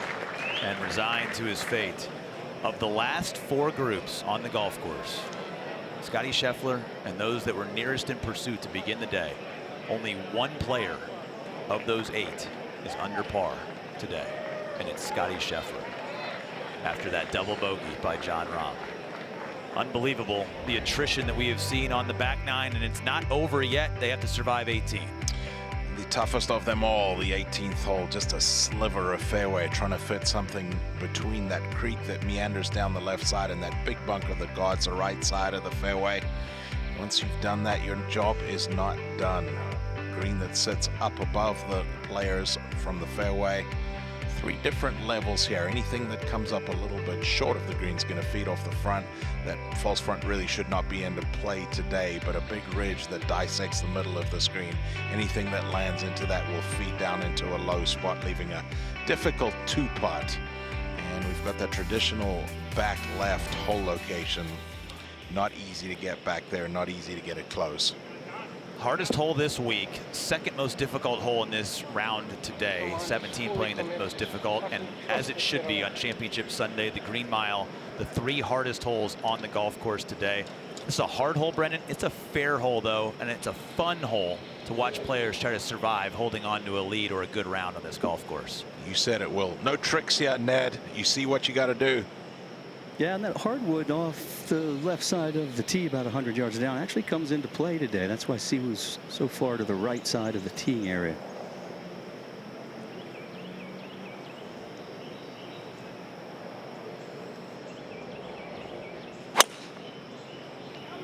This headed down the creek, but wind pushing straight back to the fairway.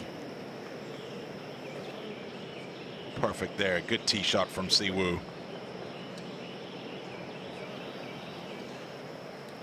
Jon Rahm's facial expression behind the green on 15 looked like he was in a trance, ready to pounce, but walking up here to the 18th, it was a hollow expression. One of, Brendan, you know the feeling. You have all the hopes in the world, and the next thing you know, you blink and it's gone. Well, you said it then, Ed. You blink. It just happens so quickly. Important now to hit a good tee shot here and finish this off. It's true, because you never know what's going to happen. Still, Scotty Scheffler has to navigate 16 and 17 and 18. Oh, goodness. This is left. This needs to get lucky. Stay left. And splash. Hit on the bank, and that is rinsed in the creek. It is not playable down there in the water. So the water in the Green Mile, rinsing the PGA Championship hopes of Jon Rahm. It was a good fight, but it looks like they're all going to be looking up at Scotty Scheffler at day's end as Rahm struggles to get it in the house.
be curious to hear the reflections of this round from Jon Rahm, who certainly put a charge in the golf course today, and we were fortunate to be able to watch it here in our feature group coverage. At one point in time, tying the lead of Scotty Scheffler on the back nine here in this 107th PGA Championship, but some missed opportunities and now some massive mistakes coming down the stretch has turned it into a slight victory march for Scheffler, who is just beginning the Green Mile. And as we just saw with Jon Rahm making bogey at 16 and double at 17, certainly could be back in play, but the pursuers have provided a little clearer path to the championship for Scheffler. As you see Rahm's spot here in the fairway, or should be off the fairway in the creek at 18. Siwoo Kim will be playing in first.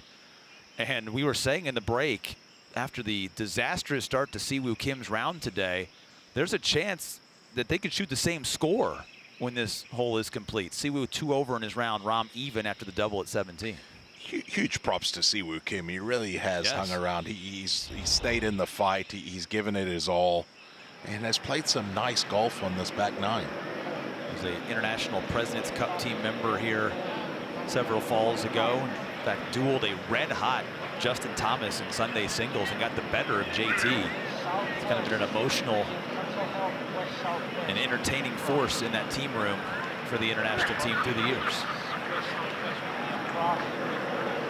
See what he's playing for. Playing for some personal pride and a personal best in a major if he could get this up and in for a birdie. Well, 6 is a bit short, 5 is a bit perfect. Gotta land in 92 minus 5. It feels right now like perfect. Yeah, I'm gonna go 5. So 95 shot. 203. Okay? Come on, trust me. Come on, give me one full trust. Off the left. Well, you better have some guts if you take this flag on. The wind has picked up uphill, plus the breeze. All of 220 yards back to the hole location. This is a 5-iron.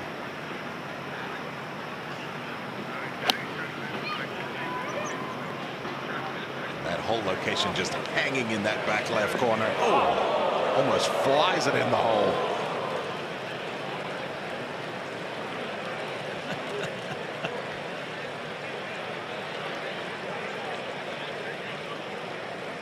It's not wet. I'm not sure if he knows that or not. Take another look at where this ball lands. Right next to the hole, takes a huge first bounce, almost as high as the flagstick. And I'm with you, Will. I don't know if he knows that ball stayed dry or not. We do know that the ball of Jon Rahm did not off the tee. He's taken his drop. 41. On that 21. Yeah, that's fine.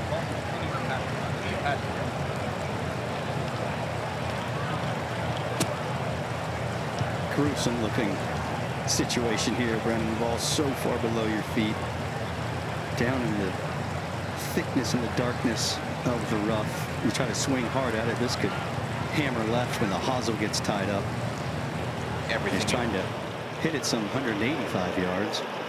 Everything against you getting this ball close to the hole. Just try and get something on the right side of the green. He wants to get down.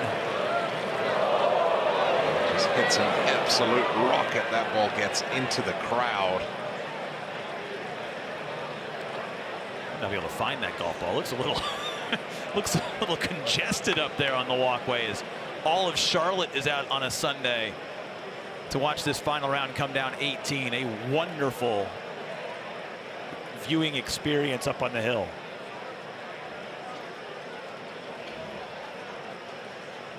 Ned, if you could count and let us know exactly how many people are around that 18th green, that would be wonderful. Feels like all of Charlotte. A couple of your friends. You ought to stick around, Brendan. I might, Ned. I might. Or you could beat the traffic, because I'm telling you what, every owner of a car in Charlotte's standing right there. 18th green. There's nobody on the roadways. See those double-decker viewing areas right there. Just a wonderful spot to watch championship golf.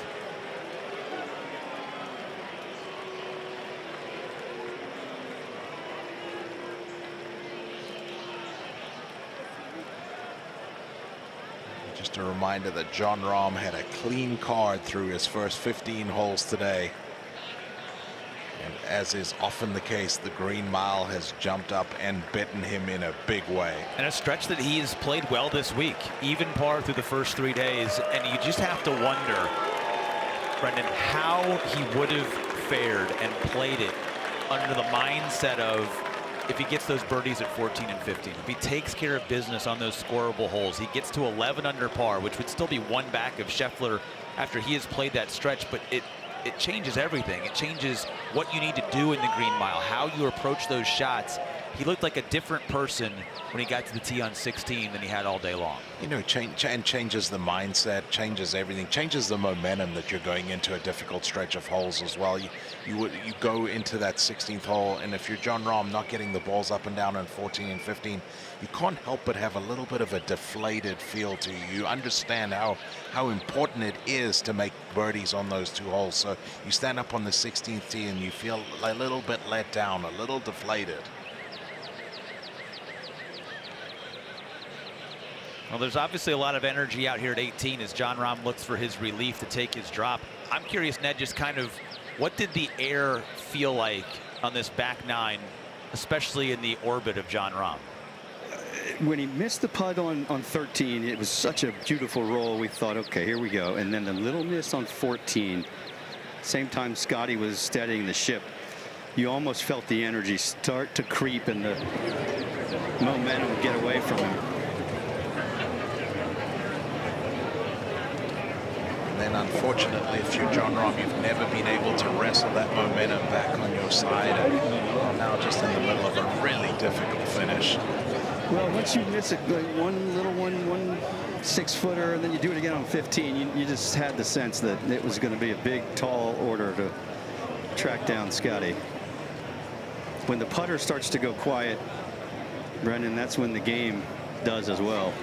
And it had looked so good, Ned, through the first 13 holes. We talked about the putt that he hit there at 13 that could just have easily gone in. And then unfortunately, just the less than stellar strokes back there at 14 and 15 were kind of the start of a little bit of, well, a lot now of the unraveling of Jon Rahm.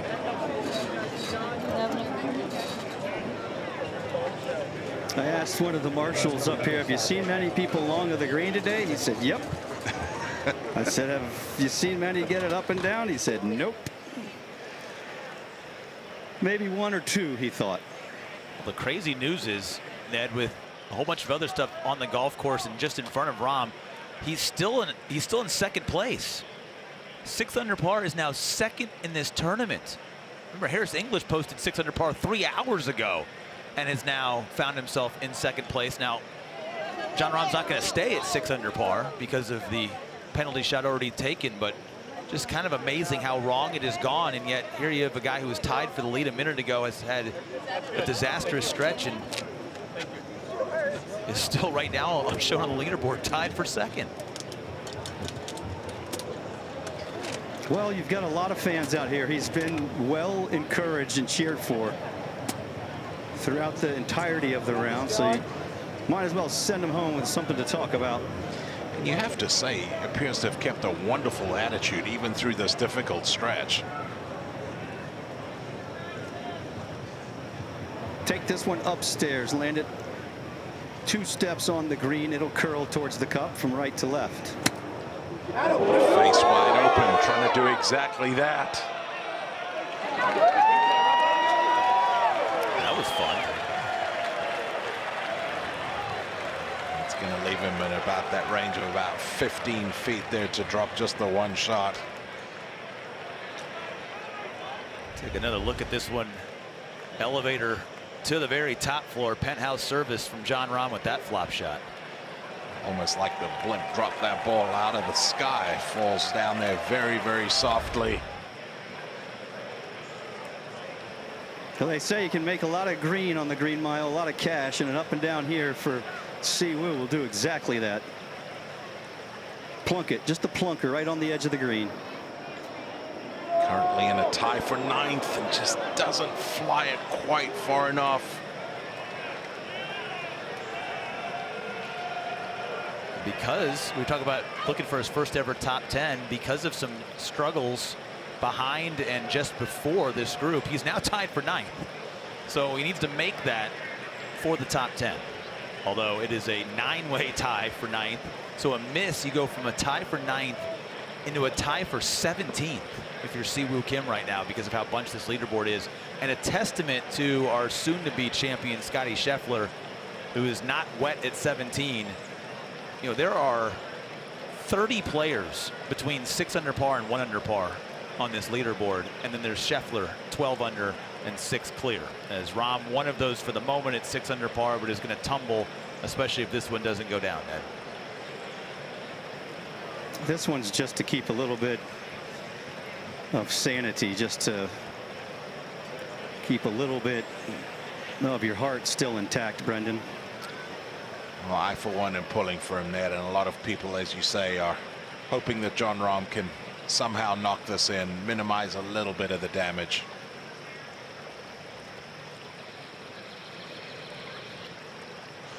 A putt that will break to his left.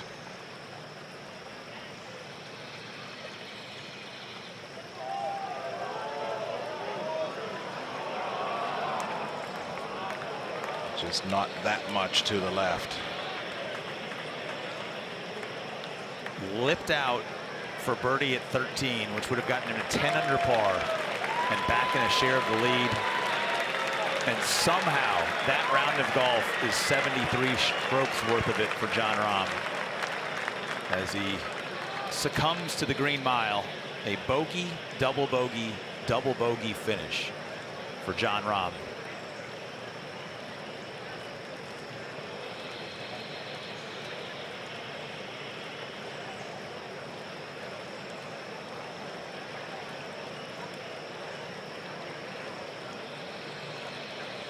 This to match Rahm's round of 73, if you can believe it.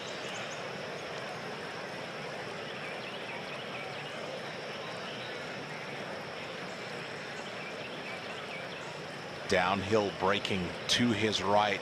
Ball will move down towards the creek.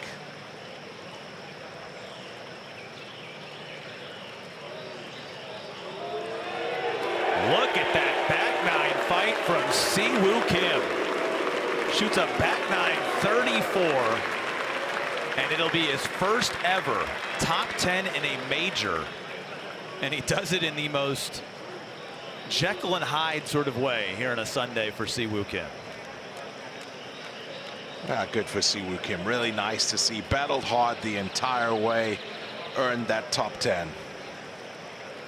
Can't say it wasn't entertaining, Brendan, but it will likely be a Scotty Scheffler victory when it's all said and done. Jon Rahm 73 and had a real crack at it on the back nine until things just did not go his way. It has been a glorious week here at Quail Hollow Club in Charlotte, North Carolina for this 107th PGA Championship. Our entire hardworking crew and all associated with it, for Brendan DeYoung and Ned Michaels, I'm Will Haskett saying so long from Quail Hollow. Scotty Scheffler a hole and a half away from being the 107th PGA champion.